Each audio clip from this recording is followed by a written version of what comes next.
you're trapped in this body now, but when you go to what people call sleep, you can astral project. You can come outside your body and go and do things and return to your body. And why do we need to do that? Why can't I'm we not just get- saying that. I'm Well, just giving an example I'm not so saying- that- I'm not so saying that- that you have so- to. no, I'm no, saying but that, well, why can't you're not letting me the finish. superpowers, the risky and I don't know, just Yeah, come but in there, I'm- just troop, but- and just Okay, see, bring him out. We're agreeing You because see what I'm trying to say to Alalu you? and Anu Yeah. and the different That's right. rulers had the Yes, same thing. Yeah, the same thing. Right. And I'm trying to say to you, it's like, We've never said they were dominant. no, but I'm saying they're dominant. Okay, but they're not. So But they are though. okay, are you gonna? If this is gonna flow, you're gonna have to ask me a question and let me answer the question. And that's what I'm That's trying to. what they're and used again, to. that's So what- that's again, this that's is where we're at. That's what I'm trying to say to you. So are you I have to someone- respect. I have to respectfully disagree with you. I don't think that I'm not. But there's also love and care and Yeah, compassion. yeah, You can't yeah, just yeah. because they might not know what they're doing. Go on. Hello, my name is Moses the Moor, or Musa the Moor. I am a historian and an investigator, and yeah, just basically a person who is looked at some information that people have presented and been somewhat. I've exercised critical thinking and freedom of thought as opposed to just giving my mind away to whatever organization or subculture or movement or group. I understand why people are compelled to join such things, but at the same time, if there's no room for question, then is that which you join become cultish? Does that become a form of indoctrination program in itself? And also, those who don't join cannot automatically be destined for punishment because they didn't subscribe to a set of ideas that even the group themselves cannot necessarily factually guarantee some of the stuff that they're promoting. I'd say that. Okay. Welcome. As usual, it's great to have conversations with different people. My name is Ken. From OSM Vision, of course, where we put out a series of videos referred to as Ask Us Anything. I am a student teacher of the one and only Parnabab Yanun, known to many as Dr. Malachi Z. York, who has authored some 1,000+ books on every subject you can think about, covering most of the information on the planet and as well as outside the planet. So yeah, we're here really to teach and spread and share the doctrine of Wu-Sabat, which is the fastest movement in terms of world peace and bringing about, solutions for a troubled world and for solving the problems that humanity is facing. So yeah, I'm here just to have a conversation and find out where I didn't catch your name. Moses. Yeah, where Moses is coming from. So yeah, let's In Arabic, they rendered it Musa, okay. and I called myself a Moor, and I didn't go any further than that. Okay. And I tried to be as sensible, if you can, in this day and age, if you can even find something sensible. So when you said they called it, who were you referring to? I know in Arabic they say Musa. Oh, okay. So when you said they, when you said Arabs, you're talking about. The Arabics called it, because Moses is a name in all the three major religions, isn't it? The Moshe, Moses, and Musa. No, I just wanted to be clear because when people use words like they, we need to be clear and establish who we're talking about. It's fine. It's fine. But yeah, go ahead. Like you see, all right, Islam, the three major religions that's dominating, well, most of the planet. 2.2 billion Christians, 1.9 billion and counting Muslims the Jews are a bit of a smaller group. They're nothing like they're a little bit 15 million approximately around the world. People who describe themselves as Jews, and if you subtracted that from the human population on the planet, that's like half now. Because there's only about 8. Because there's only about 8 billion. Right. All right. And then you've got the other major religions, like Hinduism, Buddhism, Sikhism. All right. These Abrahamic religions. Sorry, just to be clear, where do you fall in? Are you a Muslim? Are you a Jew? Are you a Christian? No. You're none of them. No. Okay. Just to be clear, where it's fine. Right. I believe in things that are tangible, that is practical, is factual. It doesn't mean I don't believe in a most high or supernatural, because there's a branch of science called paranormal activity. So I'm very down with forces, spirituality, ancestors, and there's many things that you may talk about that I agree with and we have in common with. Obviously, it was high science that built ancient Egypt. It was high science that built the Inca, the Aztec, the Mayans, the Olmecs, the ancient Sumer. There's many things that have brought forward these cultures. And then we find ourselves subscribing to Abrahamic ideas that have been problematic. One, because again, just for clarity, when you say we find ourselves, the people's the majority that have just fallen into these ideologies, because look, once upon a time there wasn't these ideologies. It was these ancient superpowers, and then they collapsed, and then these ideas came into the Quran, the Bible. These ideas, have come into play, and they seem to be running riot with humanity, and people don't seem to question anything. Right. So you're saying that the ancient ones or the overseers exist. Did they stand where they was in their observation of the planet and allow this religious indoctrination programming to take place under their watch, or did they take time off? Something else stepped in, took over the planet, and then when the overseers looked back, they saw that, we've lost grip of the planet for 6,000 years. Okay, does that make sense? When you're saying, first of all, you have to be very clear in terms of what are you saying that I am saying, and where is the reference coming from? Or are you just talking about in general of what you've heard me say? In general, some of the stuff that Nuwaubians have put across versus standard history that we know about Abrahamic religions, right? And their 6,000 year record of the past of humanity. But we know humanity goes beyond 6,000 years. So your question is, who or what are the overseers? Yeah, or how did they let 6,000 years slip through their grip? Okay, we don't say they let 6,000 years slip through their grip. So then why is these ideas dominant? Which ideas are dominant? Islam and the Christianity and we've never said they were dominant. No, but I'm saying they're dominant. Okay, but they're not. So but they are though. Okay, are you gonna if this is gonna flow, you're gonna have to ask me a question and let me answer the question, because you're saying things that I'm not saying. Yeah, okay, I'm not saying that you're saying it, but I'm saying it. Right, okay. What I would say to start off with is, firstly, we never claim to be religious. We're not religious at all, right? We've studied religion actually thoroughly, so I can agree with where you're coming from in that regard, because we've studied the monotheistic religions and we've studied much more than them. And when you say the overseers, these are our ancestors, our elders, right?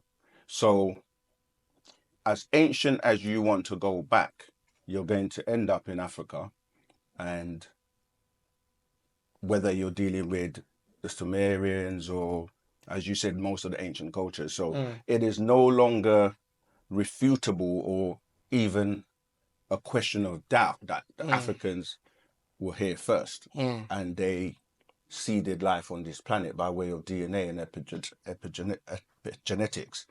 When I say DNA, you can find anthropologists talk about now the races are the Homo naledi, the Homo habilis, which describes the African as being first.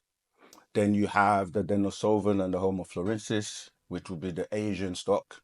Then you have what they term Neanderthal or the Cro-Magnon, which would be the Europeans and Caucasian stock.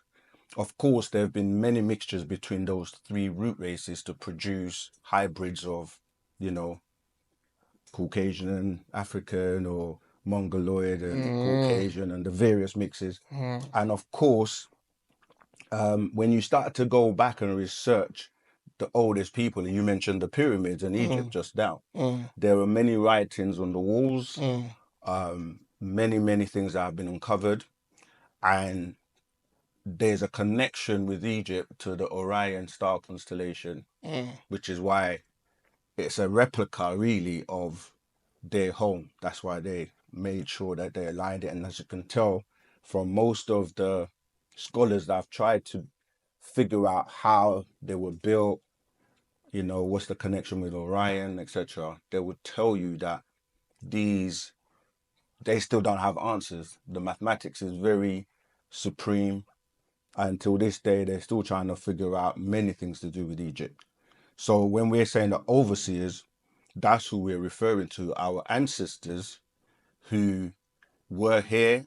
Some have left, some are still here, and they explain through their writings and information that has been shared from generation to generation, through mouth to ear, through secrets, through certain rituals and, you know, mystery schools of who they are, where they came from.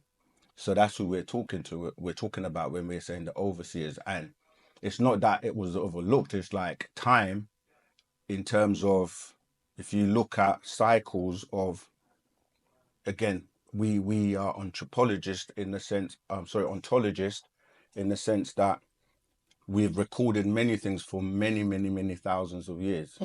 So we're aware of when this last 6,000 years, as you say, dominated by way of the spell of religion, as we refer to it, which is why many people were bamboozled or got caught up into these monotheistic religions. But we have studied to go back prior to 6,000 years ago. So we are aware of the gravitation of the European. We're aware of how, you know, Abraham and these monotheistic religions came about to be dominant, but it's only been in the last 6,000 years.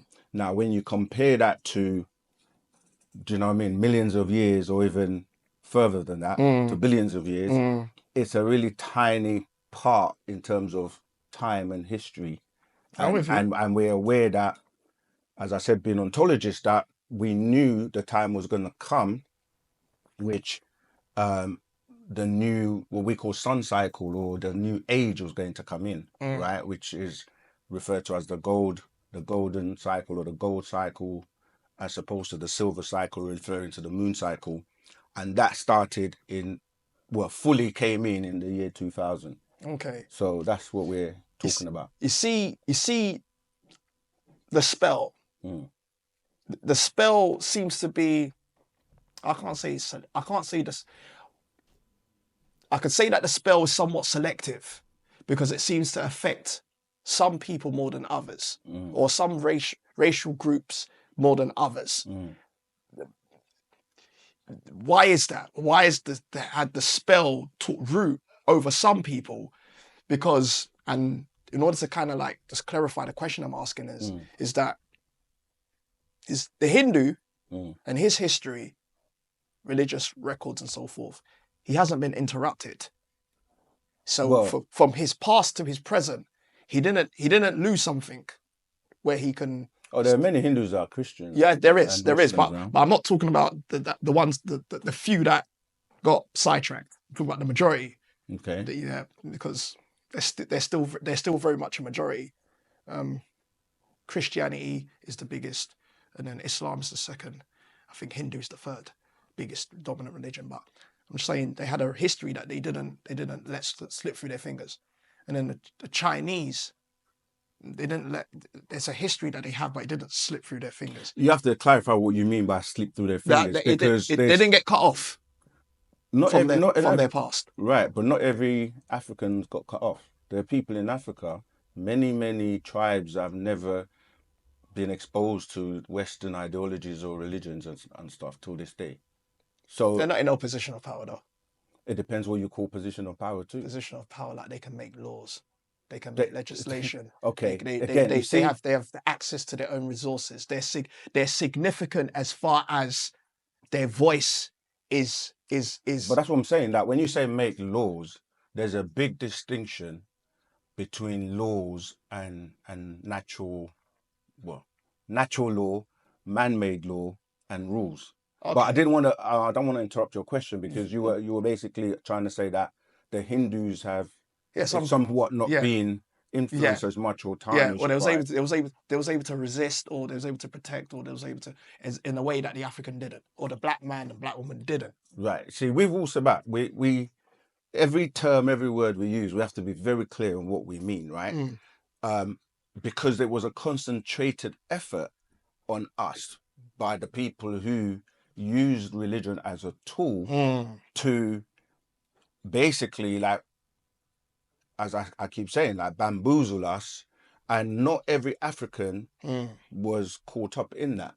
But the thing is, even when we start to research and go, the term African, where did that come from and how did it come about? Because our people, like I said, our ancient tribes in what people refer to Africa today, there are many tribes that are still maintaining their culture, their ways, and don't really subscribe to the laws. Remember, laws are made by, okay, if we go back, okay, say 6,000 years, when these religions started to be dominant, it was partly due to the colonization and people coming into Africa and using their nature, which was a destructive nature, to a people that were very kind and welcoming and loving. So they weren't suspecting that somebody had an ulterior motive.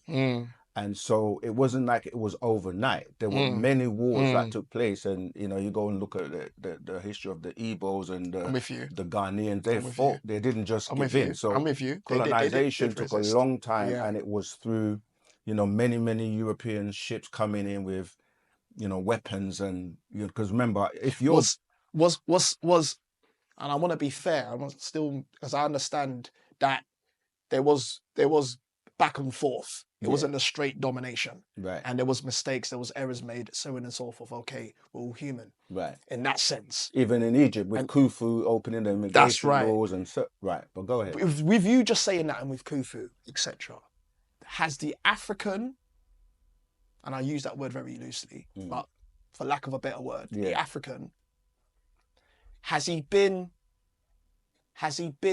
naive to some extent because of his lack of paying attention to historical betrayal, or has he just not taken maximum responsibility of the position that he was given? Thus, he took his eyes off the ball. Okay, when you say, sorry, let me know when you finish. Yeah, he took his eyes off the ball, and then another group came in and usurped him. Okay, when you say he was given, right, it's clear for us to establish what that means, right? Meaning that if you look at the land, the world, and we just go along with the notion that there's this divine being called God or Allah, or who created the land and placed people in certain places on the land. So when you say it was given, you're talking about it was already there. The resources were in Africa, right? And the second part to the question is the nature of a being. If you're naturally a loving, caring, kind being by nature, that's your nature, then you don't know anything else, really, at that point, until you're introduced to another nature or another being that may be adverse to you, you're not gonna. It's like today, they're not good and bad. You have to know what bad is to distinguish what is good. So if you don't have, if you're living, imagine you're living in an environment. Yeah. It's peaceful. Everything's flowing. Everything is natural, connected. You're living peacefully. You got all the things you need. You have all the food, the environment. Everything's peaceful and beautiful. You have no need to think or worry about being attacked or anything, if that's all you know. I'm with you, but as So let me land, right? Go on. So if in another part of the world there are people who don't live like you do, who are aggressive, deal with chaos, lack of knowledge, lack of respect, lack of love for each other, barbaric to a certain degree, but you don't know they're over there. They come over to your world, and you, being a naturally loving, caring, welcoming person, you welcome them. And then they start to see how you live. And they're like, wow, these guys are living a good life. We want that. Okay? And you're happy to share with them. But what they do is pretend to be your friend, but have a plan, an agenda. An agenda. And they say, you know what? Let's go back and let our people know how we've been to this place and have seen how they're living deliciously. And we want to take over. Question. Let me finish last point. So they organize, they've got weapons because they're used to fighting wars and stuff like that. They've got gunpowder, do you know what I mean? Cannons. And so they plan it and they come and they take you by surprise and attack you. And you do your best to fight back because this is new to you. Interesting you said gunpowder, but I know that's Chinese. But I'm with you. Right, but the African lost the fight against the Arab with the sword. The Arab. Yeah, that was much later though. But even the point still that I'm making is that until you get burnt by fire, then you don't know what that is. You don't know what that is. So then you have to prepare now because you realize. Because remember, even when you go down back to like, how did this happen? It wasn't just one strike overnight. It was integration. It was even mixing with you to have the DNA and the genetics that you now started to behave and think a certain way, to the point where you sell your own everything to get what they gave you as, oh, this is what we have. We have, I'm going to just stop quickly. We have cigars. We're going to give you cigars, but we're going to take your gold. We're going to take your platinum. We're going to take all of that. And we're going to give you the Bible and whip you and beat you into submission because that's the nature, right? But obviously, carry on. Keep your imagination there where you're at. Right. The past and we're up against these type of odds and other groups of people where they're trying to figure us out. Yeah. What law are we following to keep things, flowing? Right. What is the law? Today. No, there. What is the law? Because we had a law. Right. A law on how to deal with us, a law on how to deal with others. What was the law? Right, but that's what I'm saying. It depends how far back we're going. But even if we just the law was natural nature, that was the law of natural nature. Because we didn't have man-made laws. So we understood what the sun's purpose was. Yeah. We understood that, like living in peace. We didn't have to have laws against someone taking your stuff. Did we have laws against foreigners? Did we have laws to say? No, that's what I'm saying. So the foreigner could just come and just initially, just walk over and just come and just dwell amongst us. Because we didn't even know about any foreigners at that point. This is what I'm trying to explain to you. Like we didn't have a concept of back then. We didn't have a concept of xenophobia. Okay, no, we didn't. One basically saying, you have to go back to what we're calling the beginning, because at that point there were no other people on the planet for us. Let me finish, because even if you go back to the introduction of what someone might term evil or wickedness or the devil or any of these concepts, we actually have an actual fact called existence, how and why, that explains that we were living in this utopia, right? With everything provided, like I said, like the sun, the water, the fruits, everything was provided. So we were living in a peaceful state, referred to as Nupu, right? And it was when these, and remember, this is just on the planet, not outside of the planet. And how did we get on the planet? Because our ancestors came and seeded the waters, and then we came from the water onto land and so on, and then developed into these beings I'm talking about that were passive, very peaceful, known as the Pataites, right? So even in the Bible and the Quran and all that, they tell you that giants and these beings came here and then raped and mixed in to produce offspring.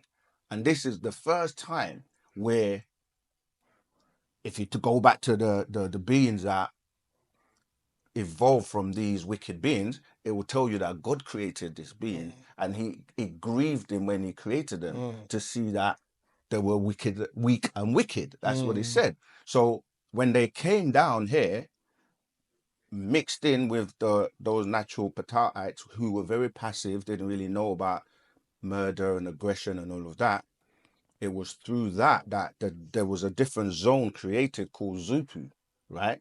Which was where it was kind of like, okay, the elders were like, we have to quarantine these people in different zones. So Nupu was like the green zone, right? Africa. And then Zupu was like Mesopotamia and that area. And it was containing what they call the 200 fallen angels. And some of those were like in India, what do you call Bali today. So you had, let's say, the original beings on the planet, other beings coming, and then hybrids, and then different types of beings also coming once they realize about this planet. So to kind of come to the conclusion of my point is that initially there was no knowledge of what you call good, or shall I say evil. And then when that came into play, of course we had to adjust. But also it was also an experiment by the elders, meaning that these beings that were quarantined to be secluded from, the good, what I call good beings, they were like, let's see if we can try and change their nature.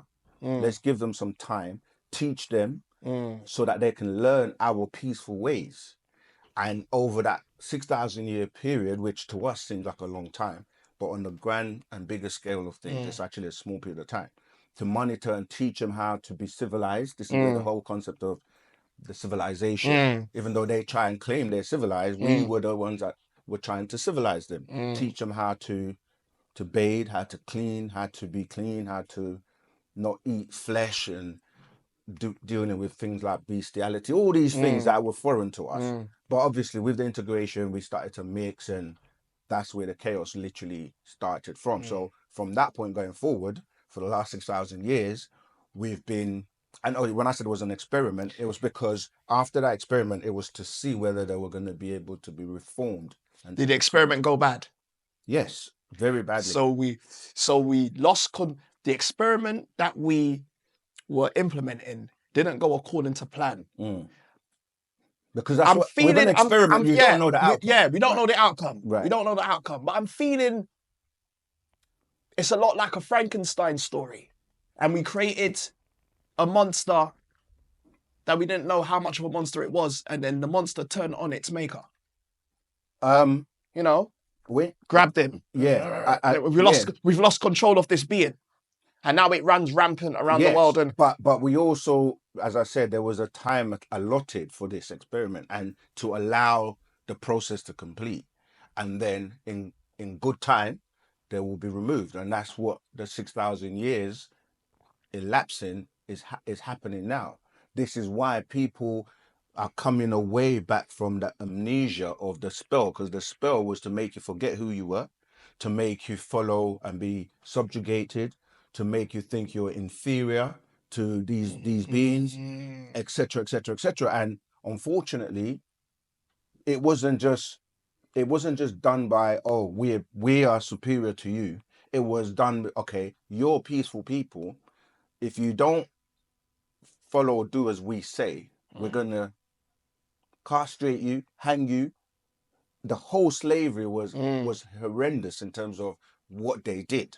These barbaric beings, they took pregnant women, cut. We don't have to go into all No. the You can, details. because They did a lot of people things. need to Yeah. know the A lot of people graphic, do know now about, but they don't really know okay, to it's true. the extent. Yeah, and there's a lot of trauma, and that's why when I mention epigenetics, they know Like trauma that goes on through the DNA, for the passed DNA passed down for through generations. Right. But this is what I'm trying to say is like, But we're living in a good time. yeah, but they were.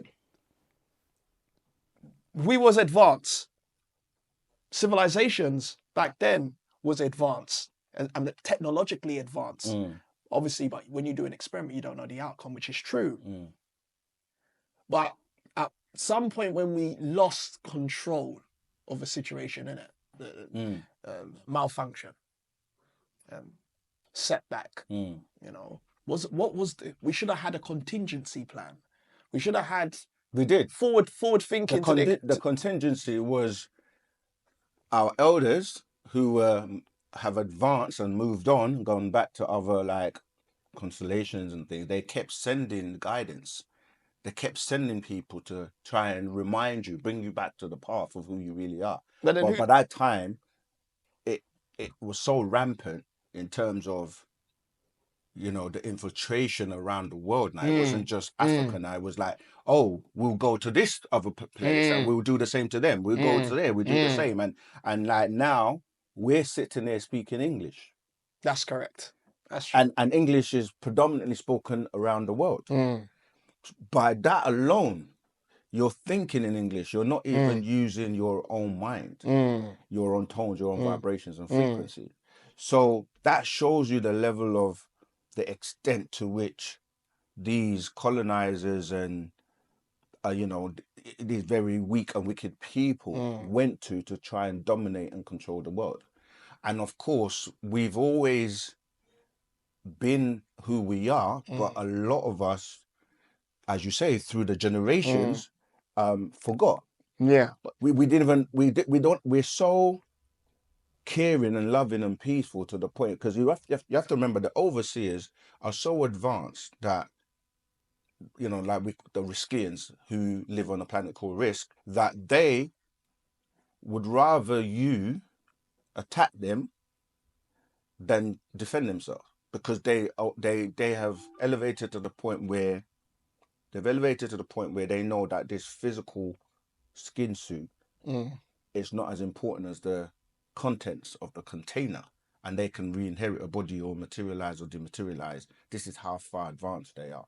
But to come to your question, I know most people will be like, if we're so powerful, if we're so great, why would we let a sixth ether or a lower being be able to rule over us? And rule over us. Yeah.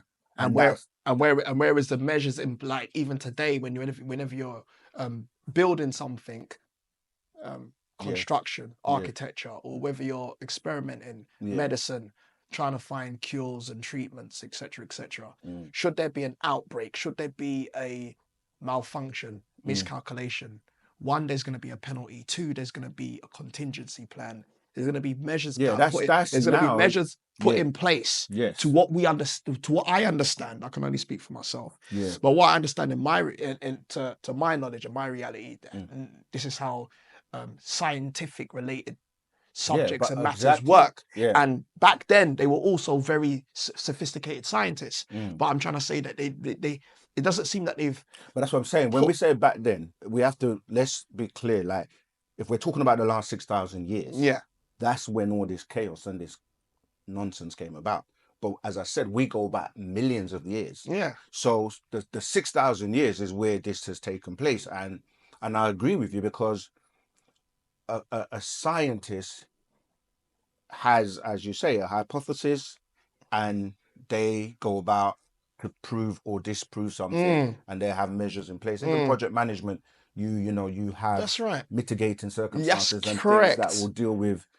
And if something doesn't happen right, they're gonna, sometimes you have to pull the plug. Sometimes you have to terminate. Right. So what I'm trying to say to you is our ancestors abort mission. Yeah. So they did. I'm trying to say to you, and I agree with you that this is why even though many may not be aware of it, they still had measures in place, our ancestors. Like the whole point of preserving like mummies and certain information was that there will come a time, this is what I'm talking about, the mitigating circumstances, there will come a time that even when it's gone wrong, as you're saying, the project's gone completely wrong, there's going to come a time where people are going to be looking for answers, right? And this is how they allowed these mummies and certain things to be discovered or recovered or uncovered, took the DNA and realized, oh, these great beings, because these great beings are our children, and we've set this in motion to come a time when they will wake back up. And the waking up is going to mean they're going to remember who they are. And it's also in alignment with nature and how the cycle of life is going to come back to that point where after the experiment is done, it hasn't worked. Now we're going to wipe them out, get back things in order. This is what's happening now. And so with the discovery, because remember, Europeans used to look at us as savages, as people that, because after that colonization, this is what they came back and, because you know, if you have a fight or a war, everyone writes a story about what took place. And so the conqueror right, tends to write exactly what they called his story. In order to control the narrative. Right. And that's exactly what happened. So when they came back to Europe and came back to, you know, their worlds, they were like, we're very great. We took these people. Now we're actually enslaving them. Now we're shipping them over here now to come and be our servants and do our dirty work and do everything for us. And they're only doing that because they saw the evil and the wickedness that we did to kill their family and their ancestors to the point where they're not going to question it because they may suffer the same fate. So then we come into this foreign world and we're now, you know, you have the different slaves as the slave masters, pets, which would be the house ones, and then the house Negroes, and you have the field Negroes who still had that connection to, they show you in Roots and, you know, movies like that, where the ones who still had hopes and dreams about being free and going back to how they were living in Africa, they constantly wanted to, in fact, some of them, they would not, you know, they would not accept to be captive, and they would rather take their own lives than to be subjected to this life. But as you said, time went on, and now we the cycles come back where they realize, oh, these melanin is a gift. It's superior in terms of its properties and so on. These guys are the children of these beings that built the pyramids and did all of these great things. And so the awakening has taken place and it's taking place. So we can cry about the mistakes of, like you said, the project went wrong, or we can look at it like, okay, we're here, we still survived all of that, and now have a more optimistic outlook as opposed to dwelling on the past and what we've. It's not to say that we're looking at it through the lens to say that, okay, things have gone wrong, so this equals depression. But we understand the past to get a better understanding of the present. And then we move on into the future, but we have to move on to the future with something. And I'm saying to you, like, the law, every group of people seem to have a law. There's the Hebrews have a law. The Arabs have a law. The Chinese have a law. The Hindu have a law. Right. And then I come to the African. Yeah. I said to the African, hasn't got a law. Even if you're saying he had the natural, we had a law, it was a natural law. No, we have. Etc., etc. But it wasn't, they didn't, where's the forward thinking to put the law into but as I'm saying, it has. How? Where? It's, okay, if there was. And why do we don't have a continental law for Africa? It's all work in progress, and we do. It's just, it's like today, right? You're someone who has studied and realized, even though you said Arabs and you said, you know, European and Jews or whatever. I said Arab, I said Jew, I said Hindu, I said Chinese. I'm coming to the others, but I'm just saying the three main monotheistic religions are all under Abrahamic law, so they all one anyway. And when you're talking about law, the law that this society it's not even laws. Well, it is laws, but even though they give the impression that the laws for everyone, it's laws for us, because there's a big distinction between laws and rules. And that code that they use is called the Code of Hammurabi, right? Which goes back to, as you're saying, the Babylonians, and going back to the Anunnaki and the Sumerians. Wasn't he a sensible man though? You can, Hammurabi. you can, As far as okay, what I'm saying, that word is Yeah. subjective. It's like some people think Donald Trump is sensible, and others are going to think he's not. you could make that argument, but You could, but what I'm saying is he it's subjective. he responded to what the No, no, but what situation I'm was at the saying time. is- No, but It's so- but yeah. check this. Yeah. He responded, Hammurabi, because history has recorded him as such, responded to the challenges of his day and made a law based on what he thought was right and proper Right, to but for who? protect the His kingdom, interest. his interest. Right. And I can't fault him for that. But I'm trying to say, Well, I can, because if why? those laws are, because when you look at something, people say good and bad, or agreeable and disagreeable, as we say, because it's all subjective, because ultimately the person who's benefit is going to say it's a good law. The person who is not benefiting is not going to look at it the same way. Does he have the right? Does he have the right to protect his interest? Everyone has the right to protect their interests. So, but what I'm saying is, where do you find the fault with what he's doing? Okay, I'm saying, if I make laws, but I am the person that's making the laws are not subjected to me, but they're for everybody else, right? And then I'm outside the law and I can do what I like, then that is showing you, like, it's like even today, what we call law, the justice system, which we know, if you break down the phonetics, is just us, right? The laws are not the same for everyone. So in that case, if I make laws to say, let's keep these people from progressing, you know, you can go to so many examples that will explain this, whether it's politics, whether it's jobs, whether it's whatever. Let's make sure through our laws that these people are subjugated, yeah? They don't have the same equal opportunities. And I'm saying that's a great law. Of course it's a great law, because I'm the one that's benefiting from it. So that's what I'm saying. Like, You think Hammurabi held his people back? No, he didn't. That's the whole point I'm making. Yeah. He made it to benefit his people. Yeah, but that's good then.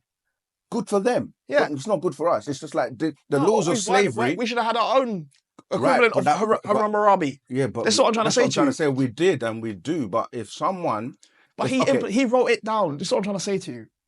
I can't. We did too. I can't fault who. What's his name? Okay. Or her name? You don't know about the laws of Ma'at? You do. Yes, I do. Okay, so those were our laws. And what I'm saying is following the laws of Ma'at in Africa today. Okay, but remember, that's what I keep saying to you. If you have been made to forget your world, your ways, like I said, most people don't even speak their own language anymore. Most people don't recognize the purpose of the resources they have and how to utilize So they just give it away to foreigners. We're not giving it away. It's done covertly. That's what I'm trying to say. If you look at how Africa, you really think that though? We got big sign of shell, so you don't know, big sign of shell in Nigeria, and it's just drinking the oil out the ground. Yeah, but that's if you're being naive and not looking at things like the Berlin Conference and certain things that took place. Like even Nigeria, the name Nigeria was given by them, and that was when they took over and made it their territory, literally.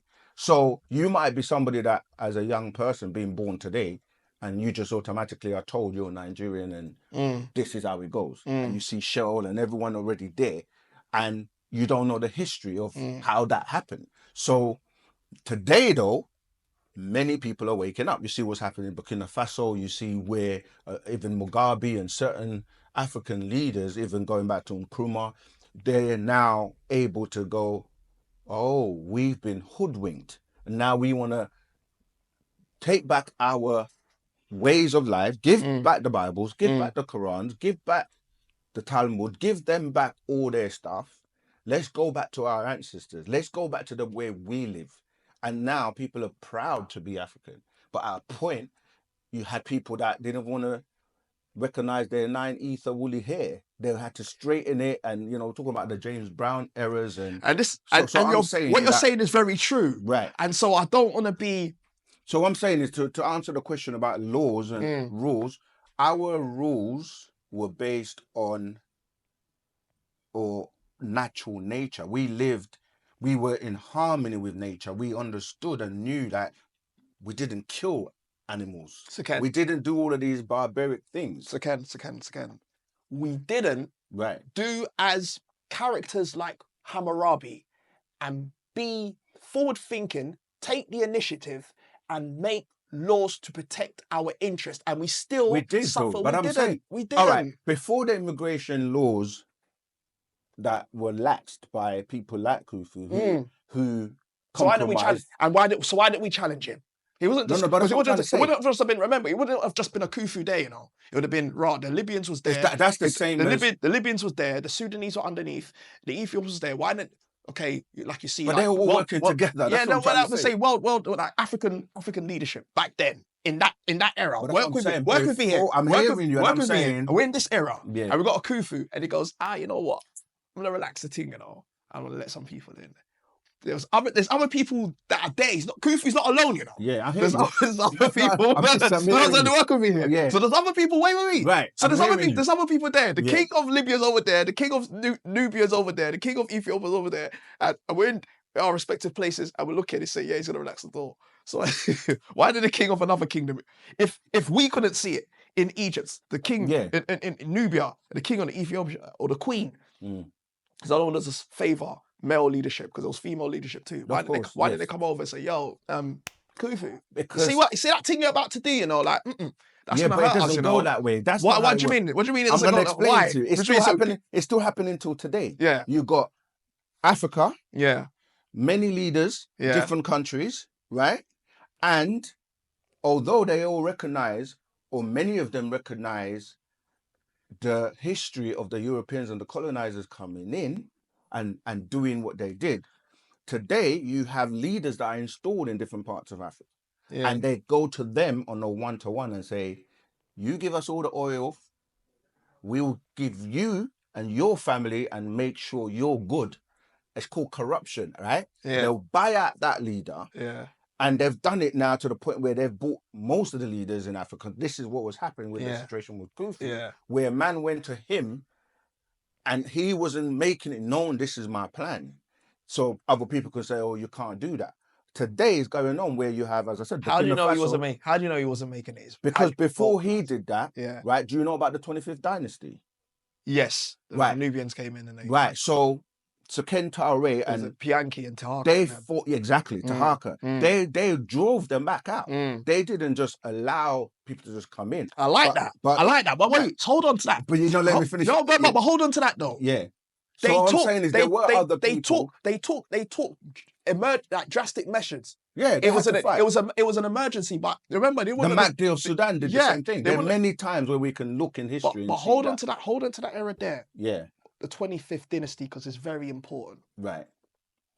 They took initiative because that the king in Egypt wasn't managing the affairs right. You asked me the question about how did they step to Khufu and I'm showing you a situation where they did. Yeah. And remember, even when we that wasn't Khufu that was there. I know, but what I'm saying is, even when we call Egypt today, and we talk about the dynasties, this is what I'm trying to say to you. Even at that point, it was a time when Egypt was falling, because pre-dynastic, this is where the difference with us. We go pre-dynastic. We go to the times where the Nubians before Namar. Exactly. You see, that's what I'm trying to say. That we actually have it's funny. I did a video recently that should be coming out soon, called the Book of the Dead, because a lot of people talk about the Book of the Dead, but not realizing its original name is the Coming Forth by Day, the Book of Life, right? Which talks about a period before the dynasties. And when you say the Book of Dead, this is what happened. We died in a sense of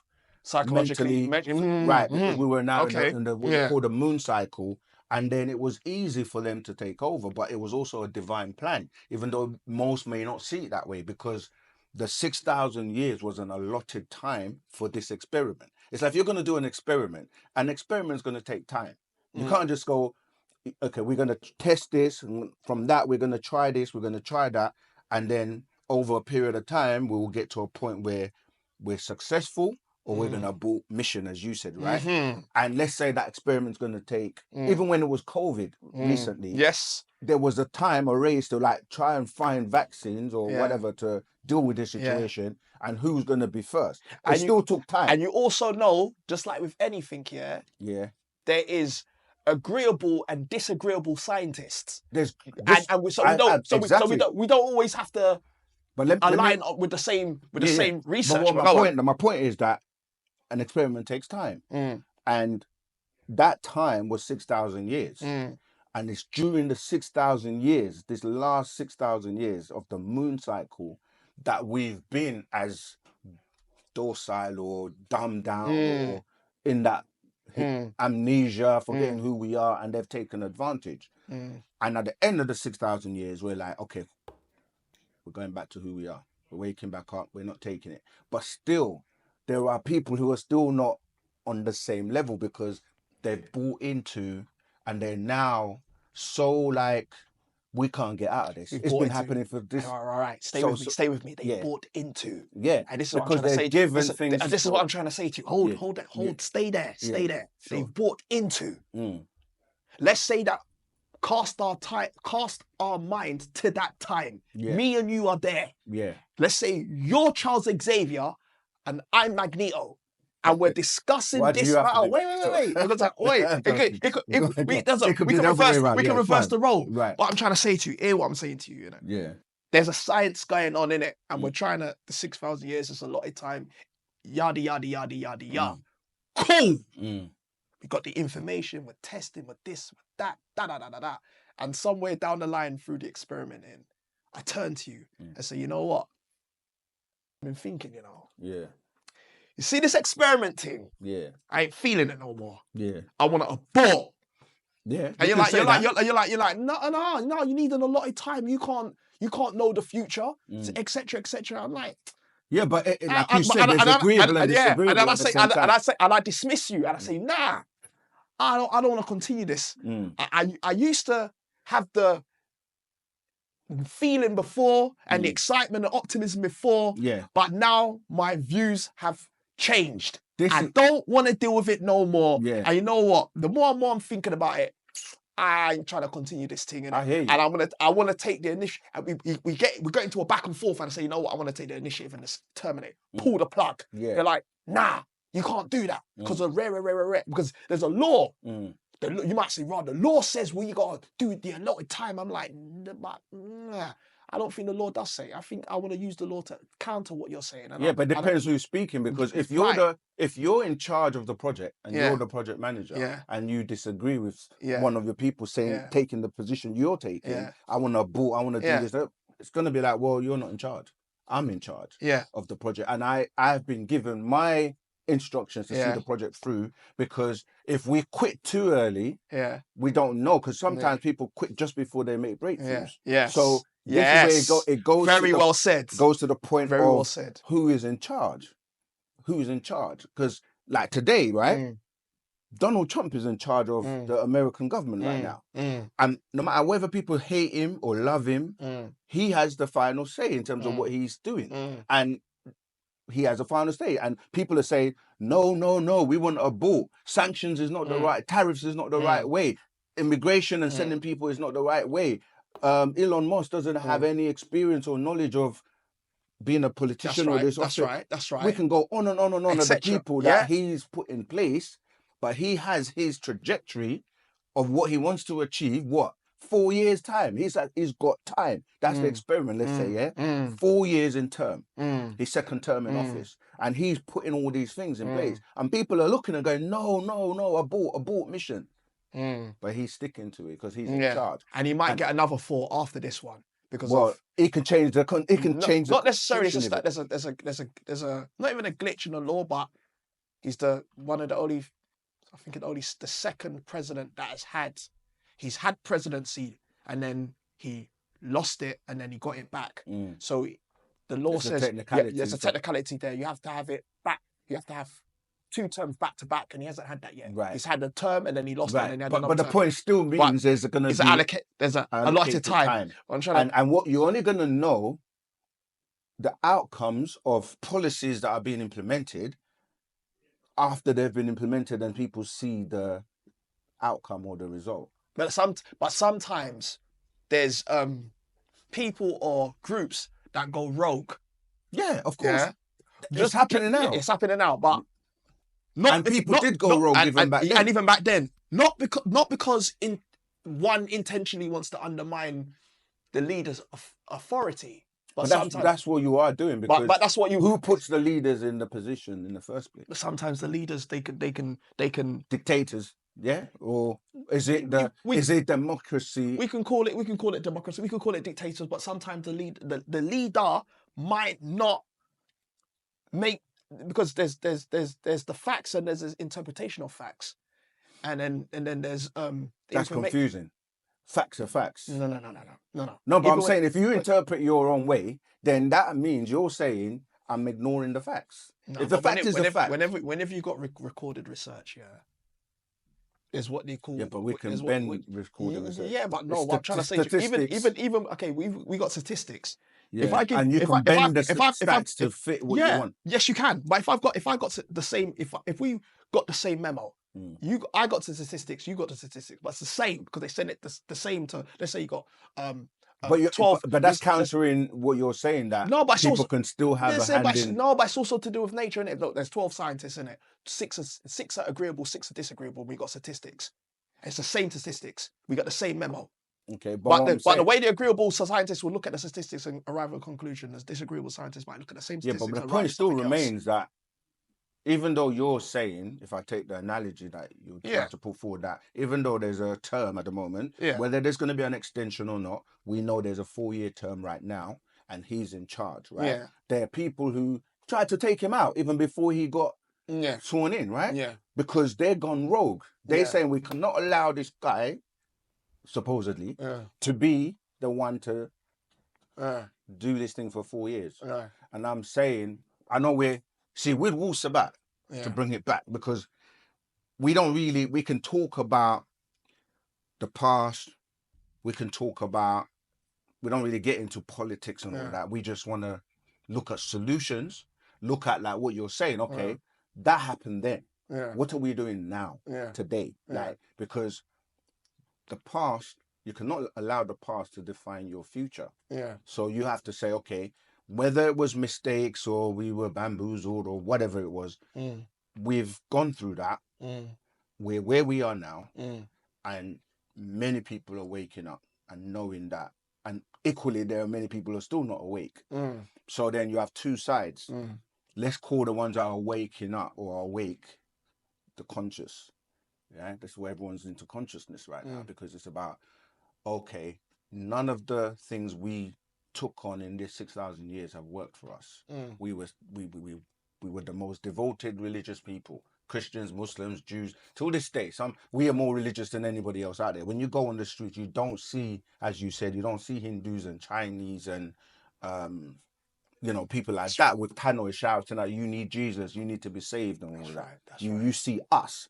And that shows you out of our mind. Right. So now it's about, if there's something wrong with your mind, you're not going to act properly. so we oh my if you have mental health issues, you're not going to function and act properly. So our job, by putting out information and encouraging you to research for yourself and come to your own conclusions, it's the remedy to fix the mind. We actually have a book called The Mind, which addresses the fact that you need to deal with what we call junk DNA, right? Not in the sense of, we know what true junk DNA is, the DNA you're not even using, or that they haven't said you have permission to use it, which is there. But we're saying we need to clean out all the crap. We've got to get back to who you are, the importance of your energy, the importance of your genetics, the importance of you taking back stock and control of your own future. See, Saken, we still get back to this But, word. but it seems, I feel like you want to still go back and dwell No, in no, on no, what no. happened I'm not. before I'm not going and to the do that. I'm past. not going to do that. What I'm going to do is this. But yeah, You got water. Let's Yeah. say this is clean water, right? Mm. And let's say those that are not being corrupted Mm. are like this clean water. If I take a solution now Mm. of something else, I don't care what it is, and I open up this and I put something in this water is no longer what it is at the moment. Right. So the ones that are peoples who are uncorrupted and they're not influenced, Mm. and they are the hope, they are the future. Right. They would still need to be protected by the ones that are corrupted, Not who necessarily. who are necessarily. No, because you missed that one part. What did I miss out? Because there's always three situations to every situation, right? Meaning your side, my side, and the actual. Yeah, but that's a second. No, let me finish. I'm Yeah. trying to address what you said. Okay. So in your scenario, Yeah. you covered the ones who, let's say, have hope and we're going in the right Yeah. direction. Yeah. You covered the ones who are not. Yeah. But there's a big middle section of the ones who are undecided because they don't subscribe to either side yet. This is what political parties are about. So you will have the Democrats, you'll have the Republican, and you have the swing votes, or those who haven't decided which direction they're going to go in yet. This is where we're at the moment, where you've got to win the minds and souls of the ones that are undecided, right? And this is what's happening right now. And we are winning because people have already gone through the other options for the last 6,000 years and have seen, and it's becoming more and more exposed who the enemy is. Yeah. and why you don't have what you want to have to live and be the way you want to be. And a lot of people are waking up now. So I will say, Nuwaubians, Sabians, The ones are that the wake, ones- the ones the that ones that awake, wake. the ones that yes, Right. but the ones that are waking up versus the ones that are not waking up. If we did a mathematical, let me finish. if we did a Let mathematical, me finish, please. So we're saying you still have a lot of the ones that are not awake, and you have the ones that are asleep. Mm.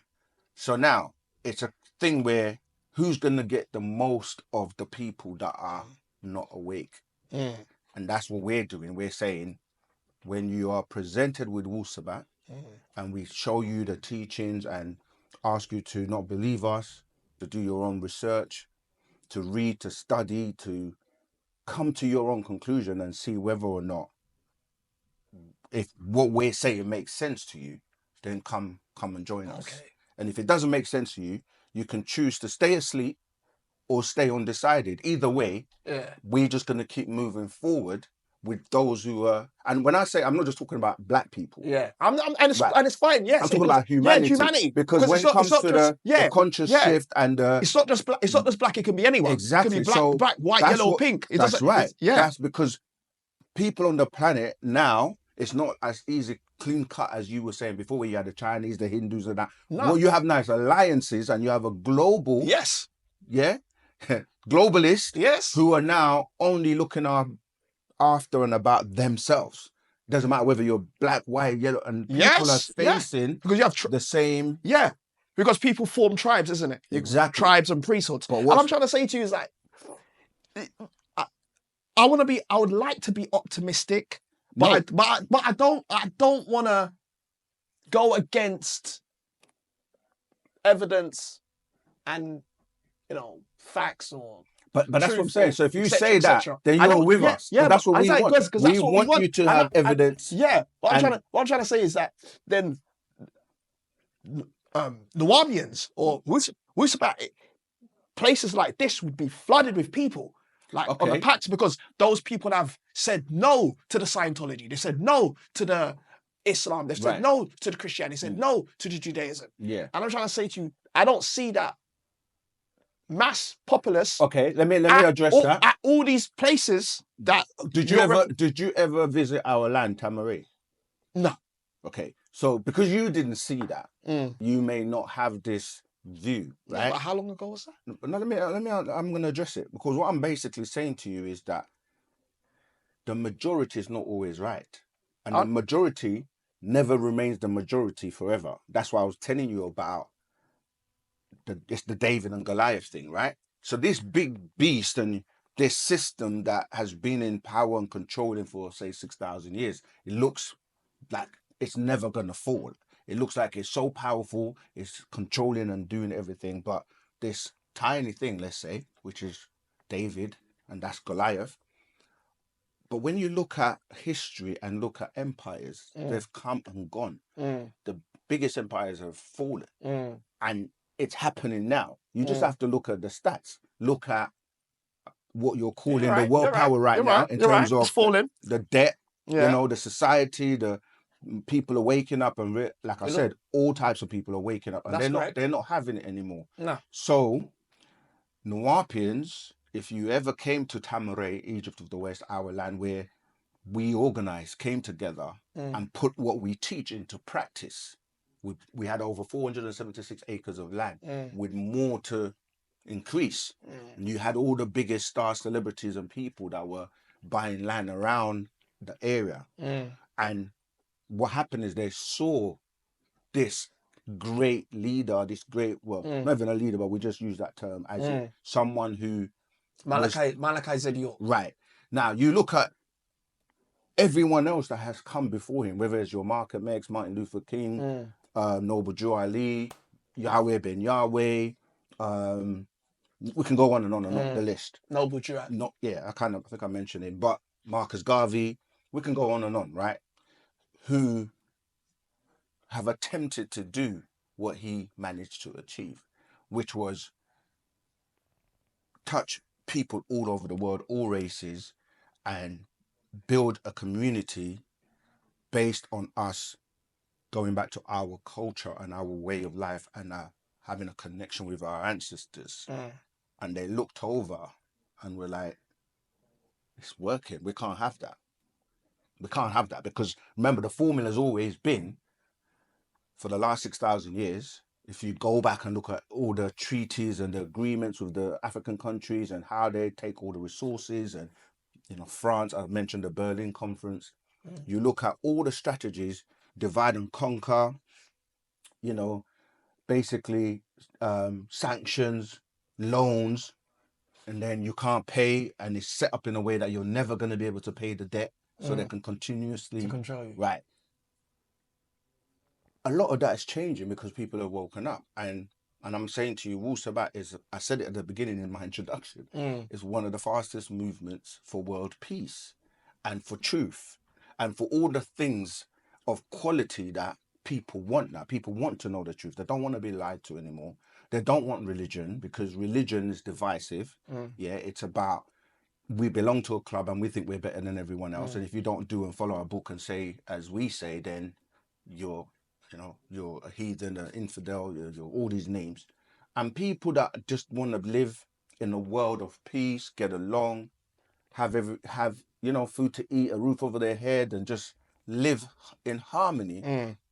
They're not following those things that are divisive anymore. And what's happening is they're turning on each other. The people that are pushing racism, divisions, and misinformation. So all they're going to do, as is happening and all around the world now, it's just wars over territory. It's, talk of nuclear weapons, talk of Third World War. Yeah. These are the things that people don't want. So what I'm saying is we're optimistic. You say you're not an optimist. I'm optimistic. I said I'm optimistic, but not to the extent that I dismiss or ignore the facts or the then truth. You're doing exactly what we do. Yeah, because we're optimistic and we encourage people. Because Noble Drew Ali was undermined. Do you know why they failed? Yeah. They use religion as their foundation. That's why. Because most of those leaders, they used Islam. You can go back and do the Yes. And Islam is not the religion of our people. Any foundation that is weak, you can't build on top of it. It's going to fall eventually. And that's the difference between those leaders, whether it was Nation of Islam or, as you say, Noble Drew Ali, and most of the offshoots, whether it's Rastafarism or whatever, they all are shoots off of the foundation of religion. Yeah. And we're not on that. And this is the thing, though. So The African continent, primarily, if you do the numbers, I'm a numbers man. Half of Africa is Muslim, at the moment, and the other half is Christian. at the moment, Obviously, optimism says that these things it's can changing change. rapidly. It can change. Yeah, and it's exponential as well. I don't know if it's changing. Why do you? I should ask you. Why do you say it's changing rapidly? Where in Africa is it changing rapidly? Because Specifically, the world, with what tribe is ushering this change? there's so many people. Like we. I'm trying to answer the question. We reach to the entire world, right? And we get feedback, and we get people telling us about how Wu-Sabat is completely changing their lives. I mean, you can do your own research, but what we're saying is that the fact that you have the internet and you have social media now, which wasn't around back then, anything can happen now, and in seconds it's around the globe. So what I mean by the exponential nature of videos going viral and millions of people, even billions of people getting to know something and making the choice for themselves, whereas before the controls were like, you didn't have, you had to, the media, that it's still happening now, where you have the kind of like mainstream, because people say it's mainstream, and most of the mainstream has no power no more. Most people don't even watch TV and radio anymore. They just use social media. A lot of the major media lot of the major media outlets have lost their respect. Exactly. Because of the lies and the manipulation of facts that they've been doing. Exactly. Yeah. So now people are starving for truth, because even with the whole extraterrestrial phenomena, or certain things that were hidden from the average person, people are having experiences. So we know, we have our data of who we're reaching, and remember as well that the platforms are also still owned and controlled by the people who have built those platforms. But there are other platforms which are not considered mainstream. You see, so but where though in Africa? Where, I have to bring it back. Where in Africa? All over Africa and right what now. Tribes is specifically? It's not. I'm not. There's so many tribes, but what I'm saying is we have people in Nigeria. We can show you stats of people all around Africa, literally every part of Africa, and they're ready to abolish this Christian and this Muslim thing. Yeah, but the thing is, there's also the fear aspect that people have in change, and so a lot of people are words revolutionists or armchair revolutionists. They've gone to the European studies of getting a degree, masters and all that, professors, and they can talk all day long. But when it comes to the action, or like people that they watch football from the if they're in the armchair, they can do this, and he should have done this, he should have done that. Or are you someone that's going to live your truth and actually get involved with the positives of the changes that are happening and help make that change, help break that spell of religion, help wake people up? Whether you do or not, there are others or people that are doing it anyway. And it's something that was prophesied or predicted to happen, because all those monotheistic religions, they say when the truth comes, false things will perish. And everyone's been waiting for the truth. And one of my favorite things I say is that everyone wants the truth until they get it. Because getting the truth is just halfway there. It's like, what now you're going to do with it. Yeah, exactly. So this is where we're at. And people are like, still, like the hamster in the wheel. Yeah. And then someone opens the cage and they just carry on because and that's what they're used to. So this is where we are at. That's what I'm trying to say to you. I have to respectfully disagree with you. I don't think they are trying to put down the religion. I'm sorry to say. Okay, let's go with that. Let me agree with you for one moment. Talk to me. Right. So if you're a person who knows that religion is bad for them, and they're not trying to put it down, are you going to walk away from them, or are you going to try and help them and save them? I'm feeling a lot like Hammurabi type characters, because they kind of they're willing to put and do things that are necessary some could seem somewhat harsh. Mhm. Someone could say somewhat coarse. Mhm. Someone could say somewhat ruthless, Mhm. but it's necessary in order Yeah, to. so but you're not answering my question. Yeah, but Yeah. say your question. Okay, you got a person Yeah, that is lost. yeah, and I think that. I think. I'm Go trying on. to finish the question. They lost. You're not lost. Yeah. Are you going to leave them lost and walk away, or are you going to try and help them to be awake so that they can? Because I said to you, it's like a hamster going around, and you open the cage to free them. This is freedom, right? The door opening, So- and they carry on going around. So if I try, I'm asking you, yeah. when you see them keep going around, are you going to walk away, or are you going to try and help them get out of that cage? If I try and help that person, Mm. yeah, and they're not receptive to that help, Yeah. how long should the grace period be Okay. until I give them a chance Remember, to change? we just use one, but we're talking Let's about say millions of people. Yeah. Right. How So long? How long should I? Let me narrow it. Let's say I'm 10. billions. Let's simplify it. Let's say there's a tribe. And the tribe is Mandinka, and I'm the lead of the Mandinka tribe, and I'm looking at them and like, but I'm in a position of influence and authority in it. There could be other Mandinka leaders, but I'm one of them. And I asked other Mandinka leaders, okay, look, they're not getting it.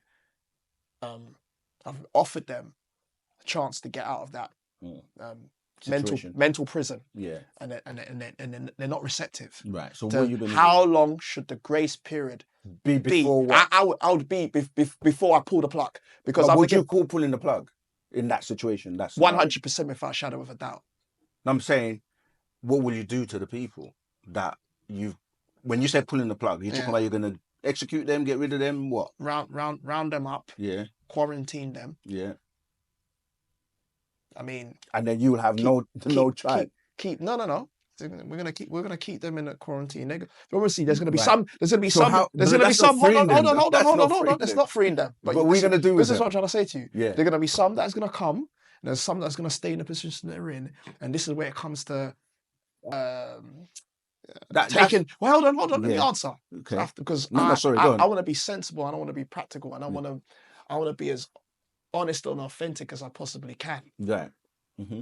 The term of eliminating for the sake of those who want to move forward. Right. In the country, I think El Salvador, Nayib Bukele, if I'm calling his name right, that was a violent, criminal, gang-ridden country. And through effort, drive, focus, discipline, vision, he turned that country around. Okay. Into something where people, law-abiding, can walk.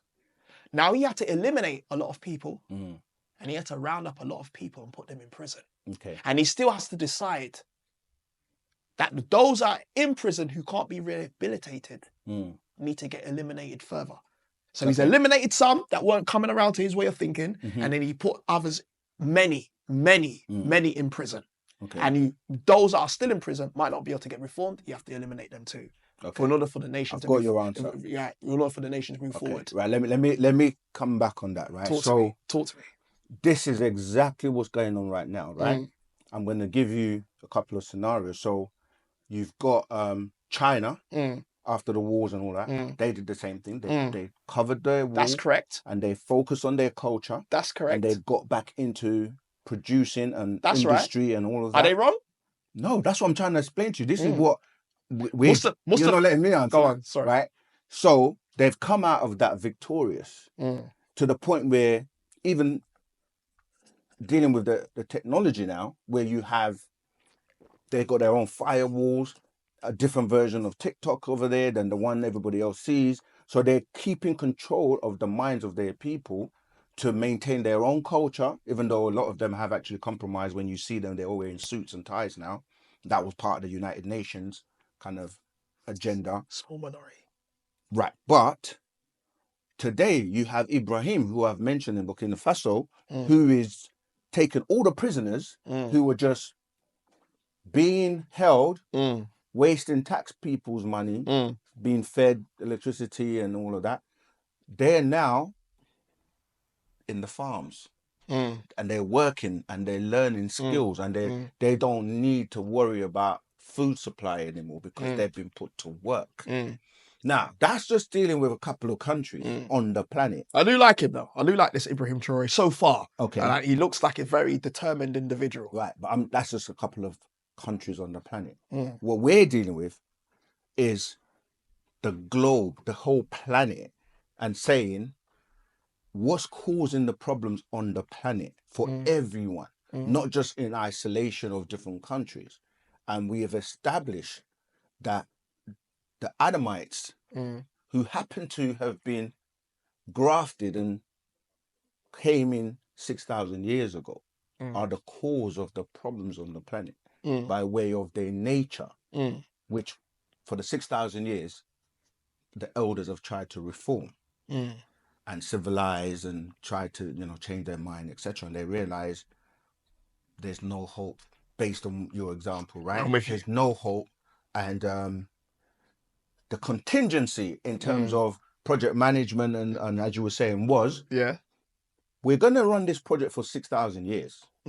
But however, there's a caveat which we're going to do, which is put telomeres, program their telomeres at the end of their chromosomes, that if by 6,000 years they're not able to reform, they're going to be wiped out naturally because it's programmed in the genetics. And that's what's happened.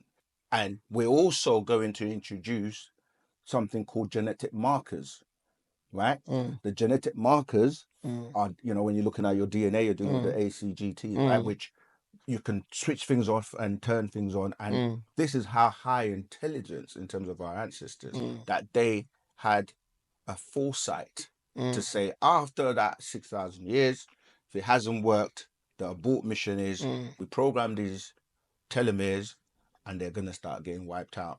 People would think and would love that it's going to happen overnight. Nothing in nature works that way. Nature has, you plant a seed, you don't come tomorrow, let me finish, and take and harvest the fruit. You allow it to grow, water it, nature does its thing. And what we're saying is that and it's not even long now, because between the year 2000 and 2030, 31, you're going to see this change. It's happening anyway. You know why? You can look at things like the fertility rates, right? Anyone who studied fertility, they will know that when a species get to a certain irreversible diminishing, there's nothing you can do about it. And this is how polar bears and certain species have been wiped off. And it's happening. But we're not saying let's pick up weapons, go to war, shed blood, and do all the things that unfortunately they ever had to do by colonizing and going into other people's place and saying, oh, we've discovered America, with people living there, thriving. And then commit genocide and take the land from under their feet. And this is going on all around the world. That's right. So we have a definite optimistic outlook on things because we're seeing the change. We are the change. I'm not sitting here speaking of this positivity, agreeableness, and great outlook for the future if I hadn't gone through an experience coming from, those schools that were entrapping our minds and not having the ability to have a passion and something that you just get up every day and want to help and get other people to have that same energy and passion. So going back to the question I asked you about the hamster and leaving that our people, yes, a lot of them are still under the spell. But the more you see liberation and the more you see other people moving in a direction and not only just talking it, but actually implementing and putting things in place, because it's easy to say, give it all back. But then if you don't have a replacement, it's like, okay, well, how am I going to live? And this is where the unity, the love and unity, the unification of our people coming together. We have every single skill you can think about. That's We have all the land, we have all the resources, That's It's right. the mind The mind is not and right because the unity is not correct. And that's what we have to fix. the current leader of Nigeria, Tinubu, is a Yoruba Muslim, and he's gone over to Mecca and form Hajj. Leaders in position of power in Africa are still very under indoctrination and programming of foreign ideas. They're not trying to put nothing down. Not all leaders, because not as I all- said, you're looking at new leaders like this. And Ibrahim and some the people. Ibrahim Traore, I told you, Even down to Mugabe and some like it. people before. And Yeah, but he's a Roman Catholic. He was a staunch I know, Roman but what I'm Catholic. saying is, I'm talking about I'm the hearing mind. you. I hear you. And if Ibrahim I'm agreeing with you on that point, that Ibrahim, we have to change Yeah, things. and if Ibrahim Traore, he, as revolutionary as he might be, he might. Yeah, but that's the problem. You see, revolutionaries, they don't realize that this. What going back to the beginning of our conversation, Yeah. you cannot be a revolutionist against a being that it's a killer by nature, and they do this all day long. What it is, you need to have an evolutionary. You have to evolve. Yeah. You have to have a different mindset, a But, different way of life. So I'm saying, you might have trying to to pick up weapons and all that. Unfortunately, that's not Wu-Sabat. And what we're not saying that we don't defend ourselves. Don't get me wrong. You only defend yourself if you're attacked. If you're not attacked, then there are other means. This is why I'm saying that the Natharu, our ancestors, were peaceful beings and are peaceful beings, and they will get to the same outcome without using violence.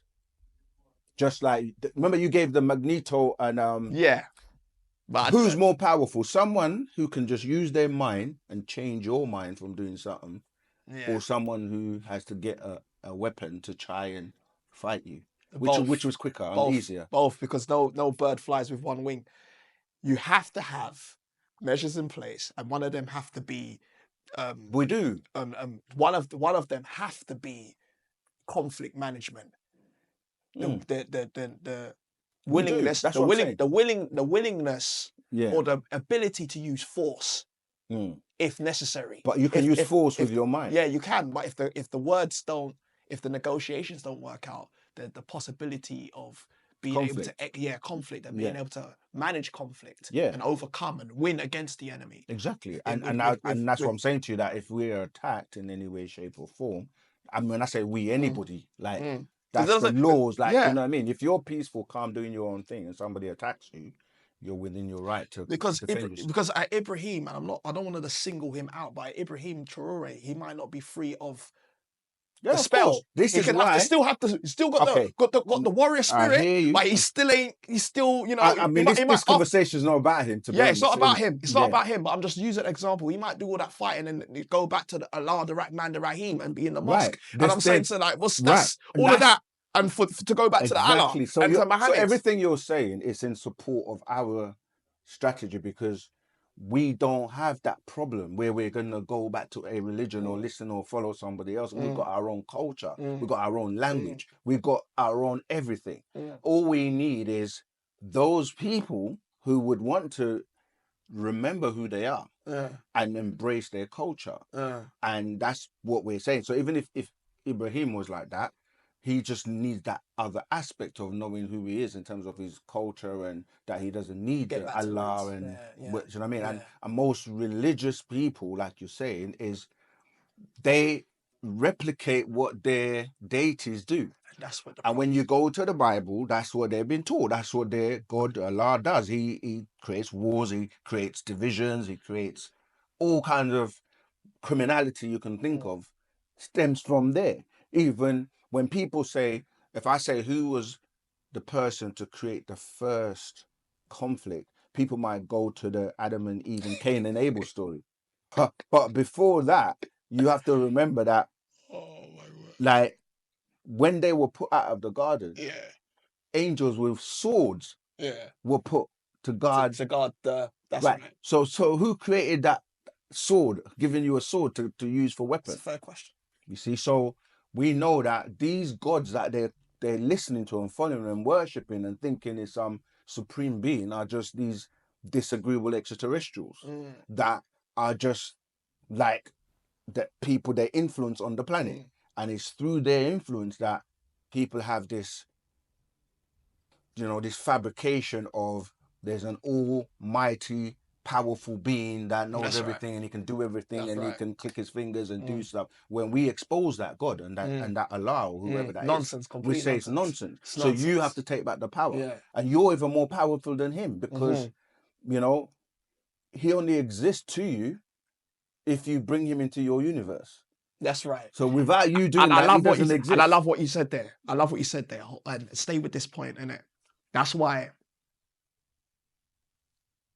one of the solutions that Africa and the Africans need to consider in it is Royal Rumble. Hold this. Work with me. Listening. Yeah.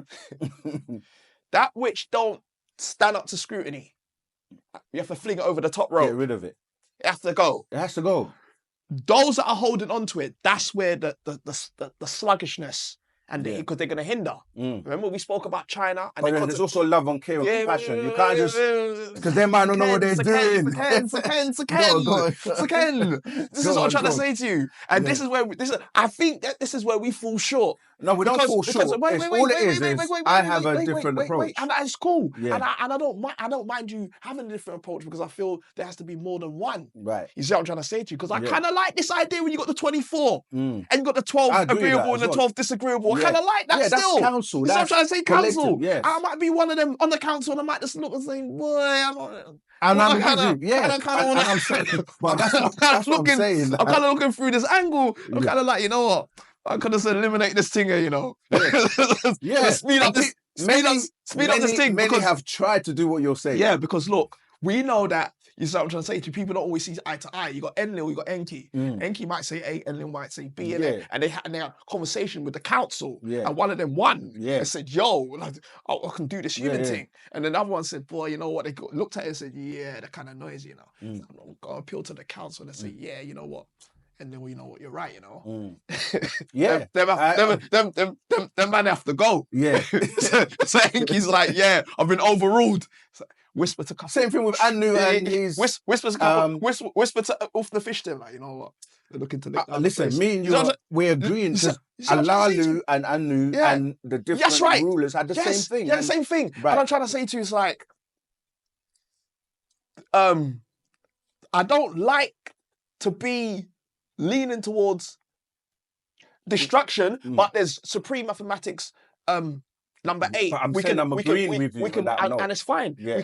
We can build or because supreme all mathematics. Right, you know when you just said about Enlil and Enki? We can build or we can destroy. Enlil and Enki, yeah, they had a disagreement, and they had to go, like you say, to council to Anu, and Anu made a decision, and he said, "You know what?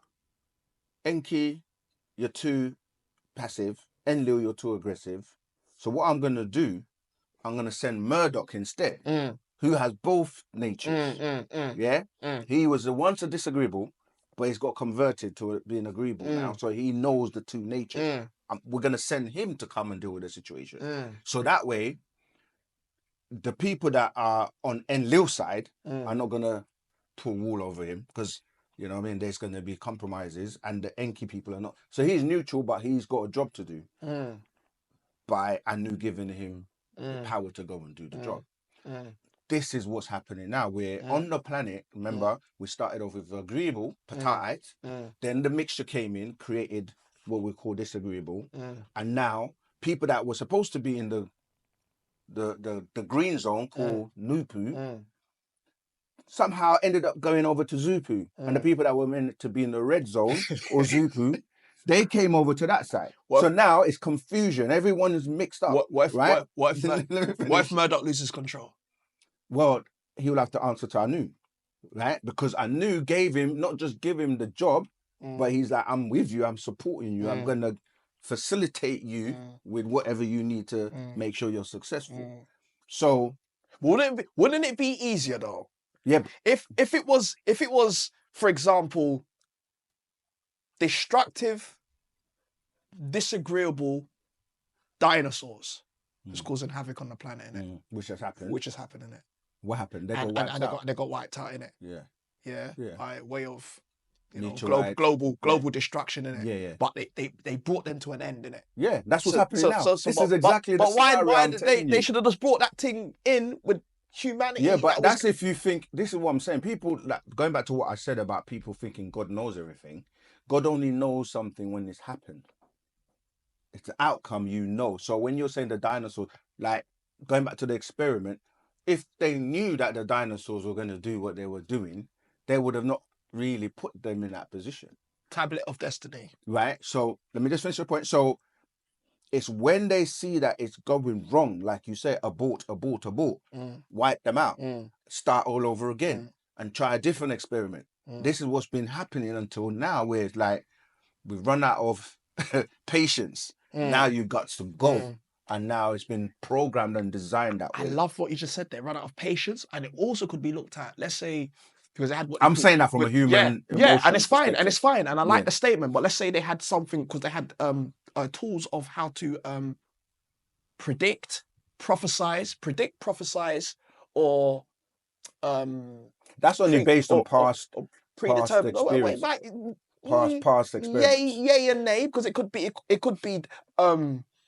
what do you call tablets of destiny, Yeah, but things, what I'm saying is, tools that's used to foresee and to see into what they call destiny of. but that's what I'm trying to explain to you. things. See, that's a religious concept. When you say destiny, Tablets of destiny is part of the Sumerian. I know that, and I'm saying when people say destiny, they have this concept in their mind of time and future. Like you're going to some place that, because you know, people most of the time see time as linear. Like you start here and you're moving forward and you're going. When it's not like that, right? Destiny is when you get there. It's Okay. not something in the future that it's like time is more of a spiral than it's not like start here, ends here, because it keeps spiraling. So That's cool. and you can, you know, like a record, you can jump and play that piece and move the needle, and so you can jump around. And what has been recorded on the record, for those who don't know what we're talking about, vinyl is not CDs, but the old analog recordings. Just because it's been imprinted and recorded on that record, you could say, if I put the needle here and I'm playing it, it's going into destiny. But you can take the needle and jump to that position and hear that part of the recording. Yes, you can. So experiments and things that have happened for millions of years have been recorded. They show you this in Star Trek and certain advanced society where I'm with you. now we call AI. Yeah, AI is doing it now, because what AI is doing is saying we're going to put all the information on the planet together. So I'm machine learning. So I'm learning from Google, from all the search engines, from all the information that has been put on the planet. So now you ask me a question, and I, as AI, I'll give you an answer, because not only have I learned all my knowledge, but I've learned yours and I've learned everybody else's on the planet. And with more advancement, I'm actually can become more conscious. So I will come across like I'm making decisions. So now they take the AI, artificial intelligence, put it into a robot and play God, because now this robot is giving you answers and talking and acting like it knows what it's doing. But that robot does not have soul and other things that, No, it doesn't. that, you know what I mean? They can't even make a robot do what I'm doing with my little finger. So what we're saying when we're saying the tablets of destiny is like, we're literally just saying, in that day and time, AI had the information to say, okay, all these outcomes have come from an experiment. It's like when you play chess against a computer. The computer is going to beat you because every game you've played with it, it's recorded it and stored it. And it's after time, it learns how you think, how you move. And I'm with you. Yeah, so I'm with you 100%. It's predictive programming, and you're thinking, wow, this computer is so smart. But it doesn't know the outcome. It's just using, like you say, supreme mathematics. And now we're talking about 5G and the ability to record information about a child from pre-birth to birth for its entire life. But is that what we can limit? Is that what we can limit? Because tablets of destiny is a divinational device, just like anything. Yeah, but that could be anything. That I go to a primitive tribe that's never seen a smartphone. Yeah. But we know smartphones is programmed and it's got data and it's got apps and it's got information. I'm with you. And to that tribe, I'm gonna be God, because I'm showing them like movies on YouTube, and like they're just like, whoa. And then I say I am God. So it's still within a boundary, is what I'm saying. But to the person who doesn't know how that is produced, to them, you're limitless. You can do anything. You're God. You see, this is what extraterrestrials were able to do, come into this planet and passing themselves off. I get. You've got a point. You've got a point. Okay. However, like the culture that was originally here or governing this solar system, or however we want to frame it, is thousands of years ahead. You see what I'm trying to say to you? Yeah. So it already knows this base existence. Is that you can't... What do you mean this base This existence? base existence, because look, they're more... You got more advanced, you got less advanced. You got more sophisticated, less sophisticated. You got... For some people who want to get a better understanding of what I'm trying to say to you, you got the Jetsons and you got the Flintstones. Jetsons are futuristic, and the Flintstones are in the Dark Ages. You see what I'm trying to say to you? So those that are already ahead, futuristically, they already know what is the outcomes of that less primitive. But that's what I'm saying to you. They don't know. You can't. Do you know when you use probability? Why don't they know, Sicken? I'm trying to explain to you, because it's all about experiments and probability. You can. It's like if I sit here right now and I say, I'm here, I want to get to here. There are countable permutations of routes and things that I can take to arrive there. So I can go down that road and go, that's not the right one. Then I try that one, then I try that one. And this can go on forever, right? This is what I'm saying about AI.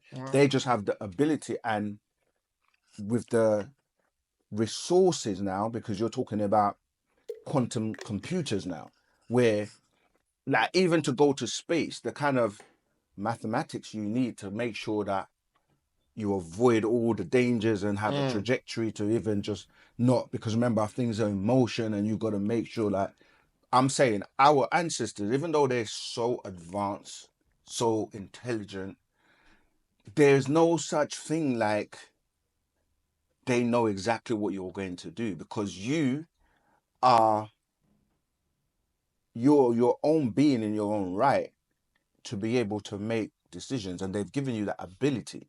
So it's not like, because you're not a robot, are you? Like, No. where they literally control you and you just, that's what they're trying to do with robots.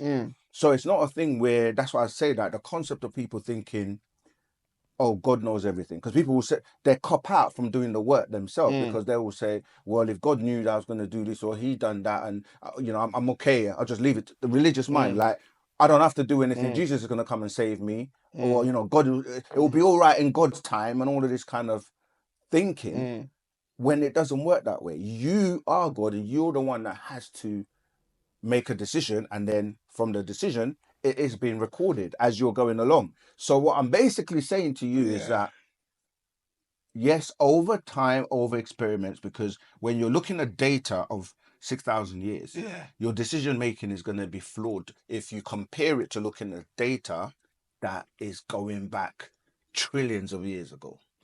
So again, I can't give you that one. You can't. I can't. All right, so you're telling me. No, this is what I'm trying to say. Let me make it simple quickly, go just 2 seconds. Do you know, like, HD TV? Yeah. Compared to when we were looking at TV with a lower resolution back in the day. Yeah. The difference is the amount of detail that you have to make the amount of colors is what's giving you that clarity. Okay. So high definition. High definition. The more information you have, the better informed you are to make a decision. So if you're limited to the Bible in your whole world, it's all you believe, or the Quran, that this is how everything goes, and you're in that box. And then there are people who are outside of that, who have studied that, not only studied the Bible, studied the Quran, studied, the numerology, studied and then now that person is saying to you, bro, you think this is the whole world and everything, but there's so much outside of that, that if you took account of that, you will definitely not be where you are now. You'll be a better off person. And they will choose, like we were saying before, to either come out, you know, the people that are in the caves and they don't venture out into, Yeah. they just stay there, or those who come out. And that's what I'm saying. We're, as a species on the planet, we're evolving to a point where the changes are coming, like on the galactical scale, on the universal scale, to the point where we have to now meet up with these higher beings, and they're teaching us, like, look, do you know what? That cave, that book, it's only 10% of your brain you're using. There's a whole 90% that if you were able to activate it and know what to do with it, you're going to be so much more advanced. Space travel is not going to be anything. Intergalactical travel is not going to be anything. I'm with you. We're going to look at things from a perspective of not your one little tiny planet, but the solar system, the galaxy, the universe, omniverse. That's where we're looking at things from. So your little your preoccupations with poisoning the water, killing all the animals, fighting wars, creating nuclear weapons, that is some low, like caveman days. That's right. Flintstones. That's right. And do species that don't evolve become extinct? Yes. And that is a law. Yes. Because we understand universal law. Not only just evolve, but if they're part of the problem and not part of the solution. That's right. Yeah. I don't mind how we look at it. It could be animals, whatever. Yeah, They don't evolve. All right. So if you've been evolved past a certain point, because if you was once primitive and then you became, and I use that for lack of a better word, if you were once primitive and then you became super sophisticated, that's evolved, that's evolution. And that which doesn't evolve dies. It fades away. It becomes extinct. Nature takes it out. It doesn't go past a certain point. It just ceases to be. Yeah. But that also applies with anything. Also with human beings. Absolutely. And also with those of us that don't evolve, because some of us won't evolve. You see what I'm trying to say? So you're going to be gone. And dust will get eliminated. Yeah. And these things are also taking place amongst people. That those that evolve can make assessments about those that haven't evolved because they've been there, and so they can predict those people's outcome because they were once there. Yeah, they can determine. So I'm not just putting my information on. That's what I gave you. The same thing I'm saying. Yeah, it's not that they know what they're going to do.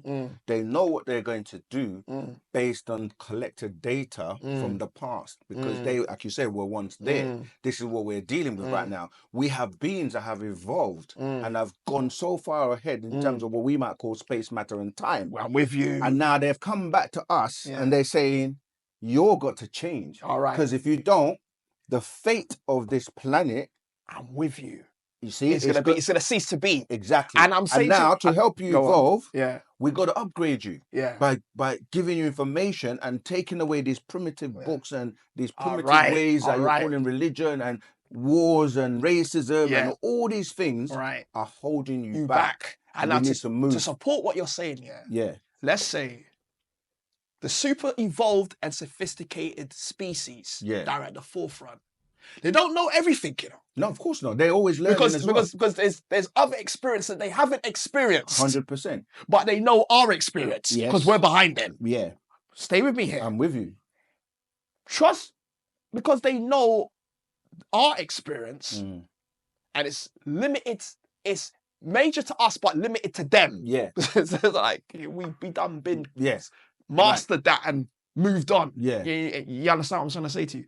It's like they can turn back and say, you know what, they're kind of moving, they're moving toward space, you know, and they don't look like they're going to make it. But there could be some that are moving, moving like a cheetah. This is Wu-Sabat. Yeah, they're moving them. Some of them are moving like a cheetah. You've seen some people born and they're just like on the ball. Nikola Tesla, doing a lot. And they frighten the primitive ones. Yeah. If they stay around primitive ones will kill them, put them in prison, or call them mad. You see what I'm trying to say to you? So that's, and you have to protect those ones. Yeah. Those that's where the whole concept of the star children, the chosen, and 144,000. You can't let those types get corrupted, fall to the wayside, end up in a mental home, Mhm. end up in prison, or dead. Because Right. those primitive ones will try to take them out, even if they're of the same race or the same Of tribe. course, absolutely. So that's why I said to you before that that laws have to protect them. Yeah, Rules and have to that's protect them why and shelter them from that's that what Wu-Sabat is doing. It's adverse. like, if you can resonate with Wu-Sabat, what we're teaching, this is the concept of the elite, the elite ones. Those that, if all fails, they can be taken away. Talk about crafts coming, picking them up. We can talk about the Mayans. We can talk about the Atlanteans, and because we're going to have to do this to get, because it's got so bad that in order for us to start again, we have to wipe these lot out and start again. And but there were some who have heed the call and the warnings and the information we've given them, or their DNA has or their retained, DNA has retained this ancient thing, and has been and it's programmed. Exactly. Exactly. That's what I'm trying to say So to you. those are the ones, if all fails, we'll take those away and we restart again with those people. And that's because they've made the grade. That's see what you said. The key, this is where the we're key at. thing that you just said there. Yeah. Because they made the grades. Yeah, but everyone had the opportunity. Everyone had the opportunity, but everyone couldn't keep up. When you go to university, it's the same thing. It's the same thing. Or whatever you endeavor to master. But this is what I like. Tangible reasoning. Yeah. Because it cements things, it puts things into place. Yeah. Because there was others that didn't make the grade. Absolutely. And now they become a nuisance. Yeah. Because they don't serve any purpose. They serve some purpose. Let me explain what I mean by that. Go on. Sorry. You always have to look at both views, yeah? You might say no, but remember you were saying about if you went to war, if you were attacked as an example, they're the ones you put on the front line. So they do serve a purpose because they will be a shield to protect the real soldiers that need to survive until the end of the war. See, so everybody serves a purpose because it's a chain reaction. Like life is cause and effect. So for every action, there's an equivalent,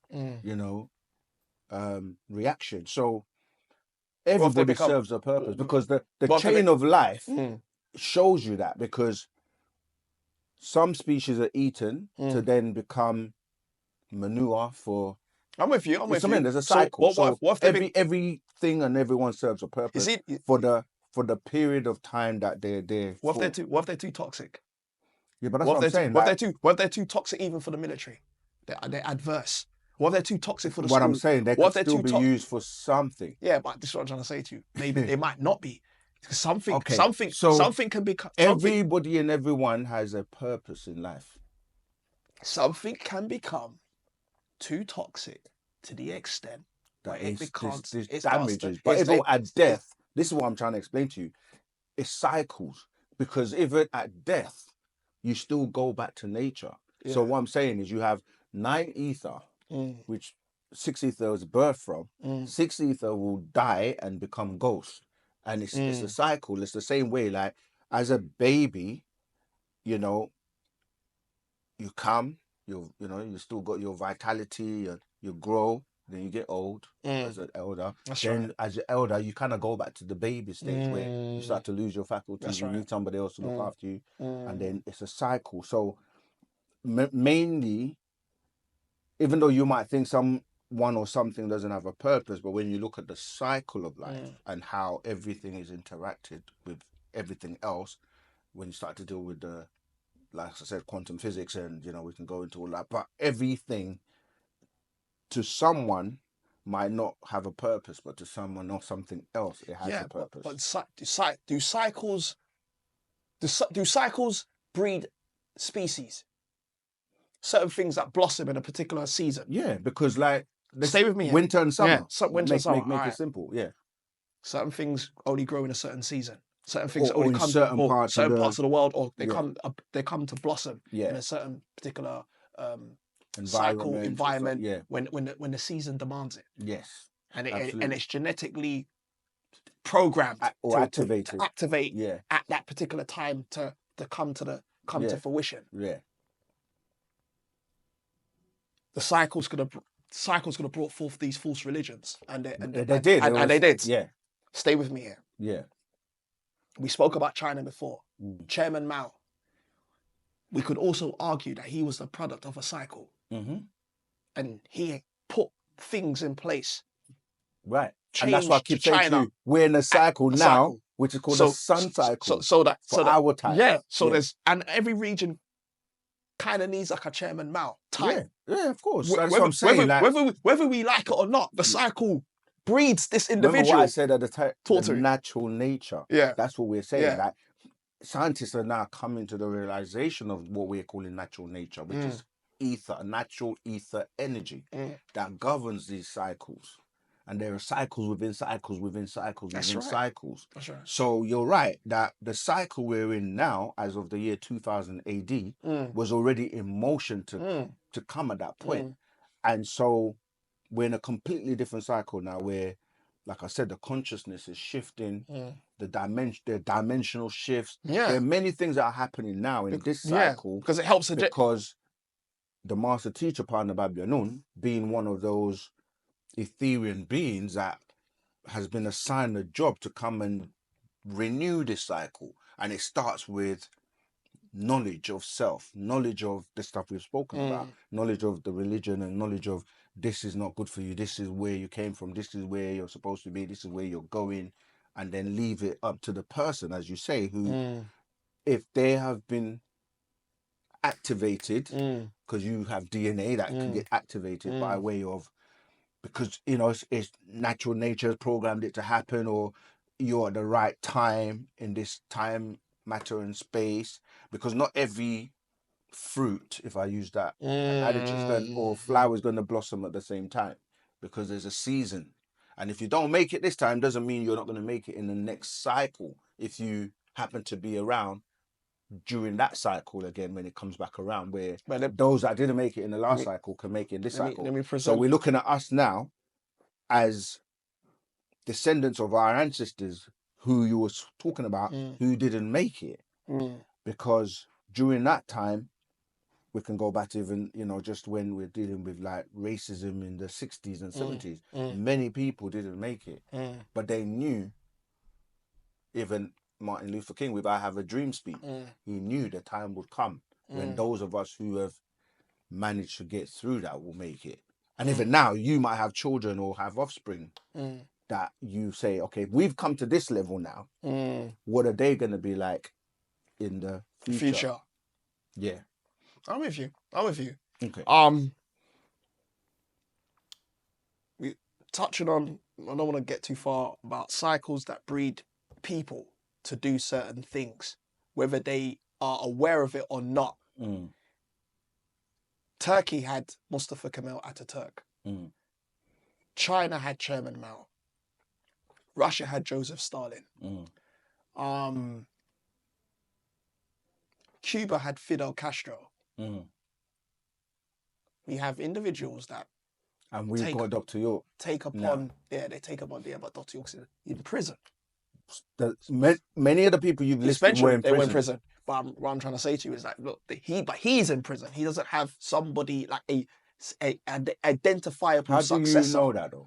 But this is it. No, but you don't know that. I don't know that. Right. But there isn't one being vocal that he is or she is that individual. Yeah, but Dr. York's still here. That's what I'm trying to say. It's like you're already in a way, which many people do, just because somebody's incarcerated, dismiss them as though they're no longer here. Or I'm not saying you. Yeah. I'm saying this for the listening public as well. Like, until that person is no longer here, because Mandela was in prison for how long? We can name many. It's the same thing, right? And I'll say the same thing as well, right? And I'm saying, in jail. Until that point where Dr. York's no longer here. I'm not saying because a person's in jail. I'm not saying because a person's in jail you should forget them, you know. But I'm just trying to say they're limited. They're limited though. It depends on what you call limited, though. That's what I'm trying to say. You're prisoner of war. Yeah, but prisoner of war. Wars cannot hold your being, you know. Your being. Talk to explain. Okay. It's like your physical body has limitations, but you have a spirit and a soul that cannot be trapped. Just like water. That's what it's like, right? Water in this container. Talk to me. If you leave it there for millions of years, you're going to come back and it'll be gone. Water finds a way to transform and escape. I got you. right? So it goes from ice to liquid to Mhm. vapor to steam and I whatever. got you. I got you. We are the same. And I'm saying that to say that you're limited by your own restrictions. Your mind is not limited. No, it is. If we start to go into the esoteric and what people might call, you know, things like that's why I don't really try to delve into that, because to some people, if it's not a reality to them, you cannot quantify it, right? So when you start to deal with the spirit and the soul, it can leave this physical skin suit at any time and communicate and do things and still to the onlooker give the perception that it's still there. And I know that's going to take it to a different level. Yeah. So what I'm basically saying, and I don't, you can communicate with beings, your ancestors, yeah. on higher vibrations, All right. higher realms, And I don't, and get information Mm. and utilize that information yeah. to do things. And I don't want to say I'm not ignorant enough. So And quickly, just to finish up on that point. So Scott. instead of focusing on Dr. York is in jail, he is a very intelligent being, smart being. Unlike our previous leaders, in quotes, where you had this thing where they're the head of the organization, didn't have no preparation in case they were gone, and as soon as they're taken out, like taking the head off, it's like the body's gone. Dr. York came on the scene saying, "You're God," empowering everyone, both male and females, to be like him. So with or without him, there are millions, if not billions, of people around the world right now who I'm speaking as a God that's been made in the image and likeness of the God that we know to exist, which to us, Dr. York, just like to every other race, they have someone that they look on and say, the Romans and Greeks will say Jesus, or, you know, the Asians will say Buddha, or... That's true. That's very true. Do you know what I mean? Like and, whatever. And rightfully so, those same major characters are meant to have successors. So what would make you think someone who's that intelligent would not prepare contingencies and have things in place? So that... But that's why I raised you raised the question. Yeah. That where is the successor? Do you know, like I said about China, Yeah. There's no need for a successor if the person is still here. It's like saying wait, let me finish, because you're asking me a question. I have to address it. Yeah, go on. Prince Charles would not be the king today if the Queen was still alive. That's right. So it's like, if the Queen was still alive, even now, the Pope, right? Yeah. He's been in hospital. They've been talking about him. That's right. That's very true. Is he going to make it? Is he not going to make it? Until he's no longer here. Yeah. He's still there. He's recovering. You know, he's all right. They're saying I think even yesterday they were saying he was able to speak and come out now. Mandela, we can go on and on about people that have been in prison unjustly for all kinds of reasons. And I'm saying Dr. York is still alive. He's still here. Rather than us focus on what if he's not here, who's the successor, how about we focus on what can we do right now to get him released from this imprisonment it's an injustice, and let the whole world know, like how Mandela, it was a global thing. It wasn't a black and white thing. There were people that were walking with Martin Luther King holding hands that were different races, because it was about the bigger picture of, we don't want segregation. We don't want all of these civil or uncivil, shall I say, you know what I mean, practices. So I'm saying our focus right now is to get Dr. York out. Yeah, how many people? And last point, like I was saying about China, when you have a strategy or a plan, it's not something you're going to tell everybody, because that's your ace, that's your strategy. And if he has plans or has successors or whatever, that's down to him of how he basically. There's a lot of major political figures or major figures that are in prison unjustly. Yeah. Abu Jamal. Yeah. Many. Yeah. And they ain't been released. I'm not saying that they will never be released. Okay. I'm saying that many of them have been held against their on trumped up charges or against their will, Yeah. and their fate has been the prison, and some of them have even died in prison. Right. I'm saying to you, Yeah. it's like they had Dr. York on the recordings where they forced him or Coerced. him Mm-hmm. or circumstantially had him where he No, said but that's what I'm saying. he That full investigation. he said he's guilty. No, he did not say plead that. guilty. No, that's what I'm trying to say to you. Like, this is why we say to people. So that wasn't him. I didn't say that. Oh. I'm trying to explain it to you. I'm saying you cannot look at your enemy who will pull any trick to make sure to get public, what's the word I'm looking for? Public, I'm trying to think of a particular word, but to get the public to support you. It's like, you cannot say, let's say for an argument, that the people behind the media hate Dr. York. They're going to still use the media to make you that think that person is the devil, let's say, for you to support the devil against someone that you know not to be the devil doesn't make sense. And I know kind of like what I'm basically trying to say is that there's all kinds of technology now where, okay, let me explain technology. Technologies that we have now are old technologies because they've been out, maybe not to the public, for 6 generations. So now people are using AI to produce videos and images and everyone sounding and looking like Jay-Z and you know what I mean? Even when trials are going on, they can make someone like when the Diddy case was going on to make him look like it's him, he's saying this, he's in that position. And if that technology had been around 6 generations before, I'm basically saying when you start to study the whole case of Dr. York, you have to ask yourself, it was a closed court. There were no cameras around. No one else was around to be in the court to also have a film of the same situation that you've got.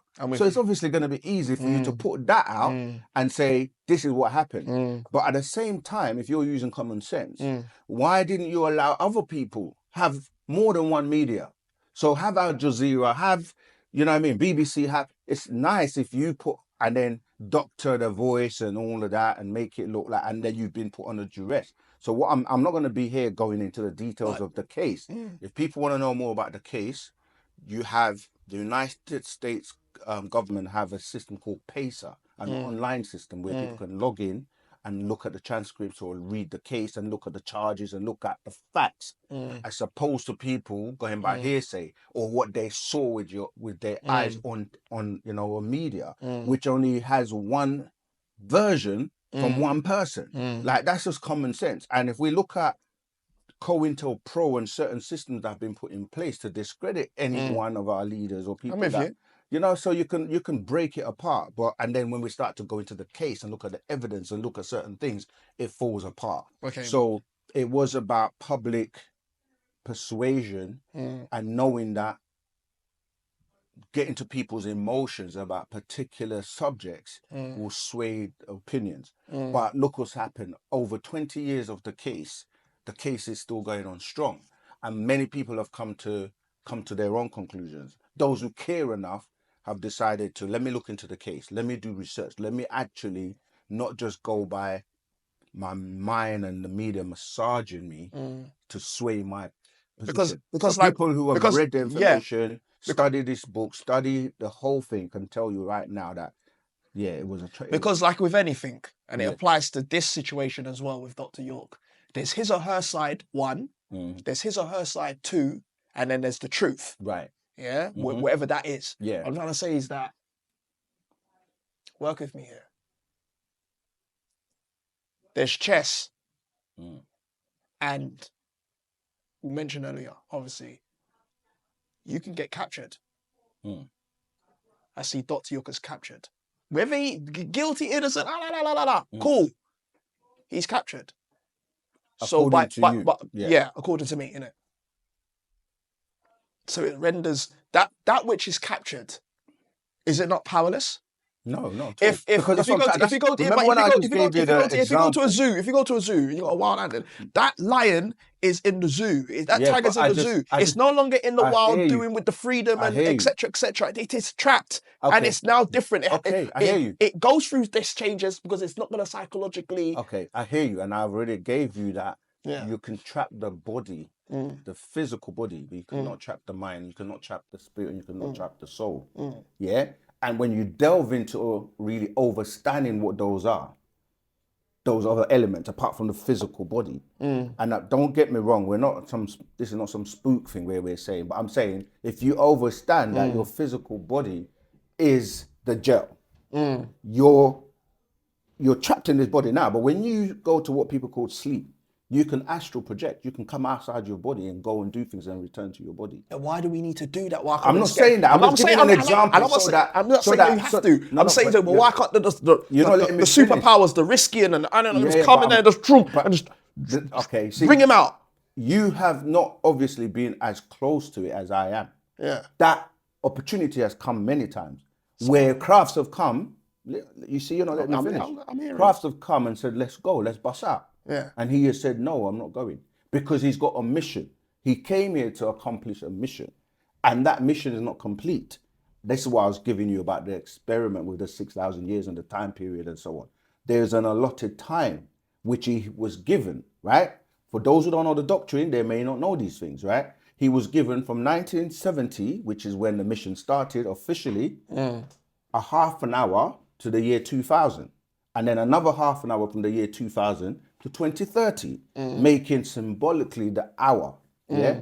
And this is the time period. We're now in 2025. So there's still 5 years to go before his mission is complete. Now, along that time, there was a blackout in New York when Crafts came and said, let's go. And he said, no. He's begged and appealed for this planet to be saved. Because like what we were saying, he's saying, there are some beings on this planet that I've been able to reach and I've elevated and they switched on. They've got the DNA of being the children of our ancestors. And those need to be given a chance. In fact, the whole of the planet needs to be given a chance. But they have to make a choice. People refer to that as the conscious shift, the dimensional shift, and the new coming of age, and all these things. The vibration that you need to move to if you're going to make it past this change. And everyone has the opportunity to change their vibration.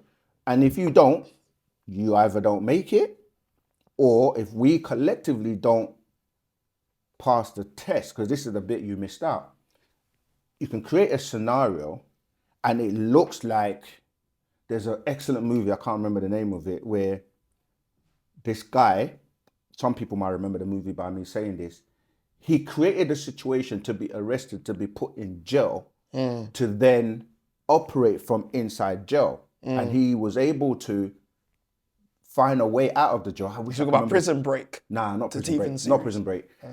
And he would go out and come back in, and every time they came to look in his cell, he was there because he was such a smart guy.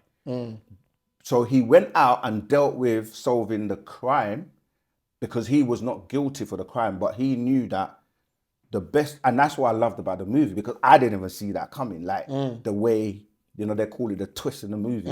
When you saw that he could break out of any jail. So he put himself in a situation to go to jail so that he can break out, do things, and they never knew throughout the movie, yeah? Until at the end when he solved the case or whatever. I'm just saying that to say, like, you can look at something, you can watch something from a particular perspective and think, oh, that's what's going on. This is how but don't realize there's a bigger play, Going as the on. biggest chess moves that's going on.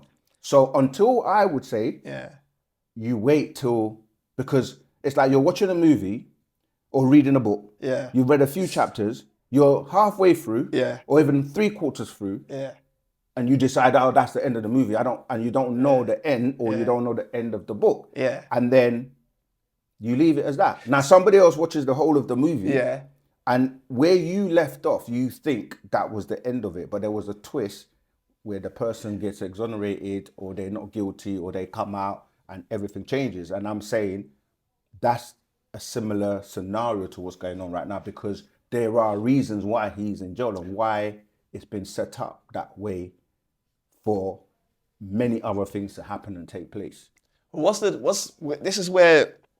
difference? Work with me here, because I'm not taking this position, but at the same time, what do you say? What do you say to those to say, look, it sounds a bit like spookism. You got Moses of the Judaism, but we don't know if he existed or didn't exist, but he's got material called the Torah. And people have faith. We know, maybe you don't know, but keep going. Yeah. So the people have faith in it. That it is the be all and end all, but you know, that's another story. Yeah. But still, they don't have anything to tangible to ground them. They got the Dead Sea Scrolls though, so the Bible and the Dead Sea Scrolls do have some kind of root in history, but it doesn't mean they've got everything to pound their chest and say, nah, I got it covered, because they don't have it covered. All right. You got the Christians with the Jesus thing, and you know, Jesus said he's going to return the second coming, but he hasn't come. And every time things get leery, you say he's coming. It's definitely coming. It's definitely coming. It never comes. So they got the goalpost, they move it, and then they move it again, and then they move it again, and then they move it again. And so you got the Islam, and then you got with all its promises that never materialized. Yeah. Then you got the Prophet Muhammad. Muslims who are attached, and this is what it is: attachment and spookism. He didn't die; he went to heaven on a donkey. And there's grown men and women that believe this. There's grown men that believe in Father Christmas. But go on. I want you to get to your. So now you got some people say with the Dr. York thing, they'll say Dr. York, that there's been those that said he was going to come out in a particular year and then he didn't, and then they said he was going to come out in a particular year and he didn't, and they said that this was going to come out in another year and he didn't. So do you not find that it could be a lot of goalpost moving? No, because and then they say hold on, and then they say well he's a supreme being. And they say he's related to the Anunnaki, he's related to the Riskians. And they say those are supreme beings. And often many people thought that was his backup. So should anybody, put him in? Okay. Hold on. I'm trying. Go on. If things would befall upon Dr. York, he would have to call and call his Riskian gang, just come and just done the thing and just free him. So kind of like he's got a protective shield. You see what I'm trying to say to you? I hear you. And many people, I don't fault people for thinking that. Right. What's your question though? My question is, goalpost moving, longing, and attachments can sometimes be very detrimental. Is this not possible that it could be taking place with a Dr. York type person, this attachment and longing, hoping, it's not. Let me answer the question. Because we have 5 years, because the year is 2025, we've got 5 years left, and so no. So I think you're kind of like misconstruing what I said. About we got 5 years. I'm saying he has a mission that he was sent here to do, and there was a lot of time, which was the 1 hour, which is symbolically referring to the 30 years from 1970 to the year 2000, and the second half hour being the 2000 to 2030. In all you said, we deal with actual facts. Everyone you mention is dead, right? And to a degree, they've never proven that they existed. Right? Very true. Okay, so Dr. York is here, he's alive. People speak to him and see him, and he's left his works and books. And he did exist. He existed. I spoke with him, sat down, had meals and spoke with him, talked with him. And not just me. Millions of people did that. He did exist. Right. So you can't compare something that doesn't exist with something that does exist, for starters. You can't compare, like, this what we're saying about this God character, that people say he exists. And he's up in heaven, and he can do this, and he can do that, until we say, all right, then let him do it then. Show us that he can. But, and they never do. And they never do, right? And they never do. So, oh my word. Dr. York is real. Like, but can he really do what he well, can he really do what he says he can do? I can only speak from my experience with him. I can't speak for other people and what they have experienced, right? That's why we say, use evidence, reason, and experience. And I can't live your experience. I can only go by me and what I know. And that, what I did, like anybody else, and we ask everybody to do this, I looked at everyone on this planet, looked at their works, look at what they've actually delivered, look at the tangible things that they've done, communities they've built. Do you know what I mean? Like love and things that they've shared that are also not tangible. This is how you feel, the emotions, everything that you've experienced with coming across this being. And that's global, from different races, from different people. with you. Right? So it's like until that time comes, we can't say this is not going to happen or it is going to happen, because it hasn't happened. We're in a situation where he's alive, we've experienced him, he's put his works out, he's done more than anyone I know, dead or alive. He's even done more than these characters you're calling God and Allah and so on, because to me, there's no evidence of them. They don't exist. They haven't done anything. Right? There isn't. Right. So if I was to go by the evidence of who I know to exist, who has done works, who has helped people, who is now, as you say, in a situation incarcerated, and people go and visit and see him every week. And there were times where, as I said, people have been in prison with him, and like the blackout happens and certain things. So what I'm saying can be collaborated by different people around the world in different times, different places. So he is a different being, and because he's a Riskian or he's a supreme being, which he says you are too. You just don't know it to the level that, in terms of your potential and your power and using your full brain and having other things like your barothry gland and so on and so on. So you have to go by your experience, the evidence that's put before you, and use your mind to reason things out. And when you do, to me, it's clear. And we just have to focus on, like I keep saying, on, I didn't say this before, but I say it now, the test is for us. This is what he has taught us. The test of him being in prison, and for us to see if we've learned what we have been taught, is to be able to come together in love and unity and free him. And doing that, man, this world's going to see something different. And that's it. I think that's the best place for us to kind of like leave it. And so we say to everyone, it's down to you. Do your research. You might say, oh, it's all crazy, don't want to deal with it. But when you look at the longevity and the history and the evidence of things he was teaching 30, 40 years ago, that people are starting to take on board now. But back then they were saying he's crazy. You see, so time will tell. Okay. Yeah, but it's been a pleasure. It's been a really good conversation. We may even have to do it again. Yes, we do. But, we do. But thank you for coming through and for, No being problem. real as well. Okay then. All right.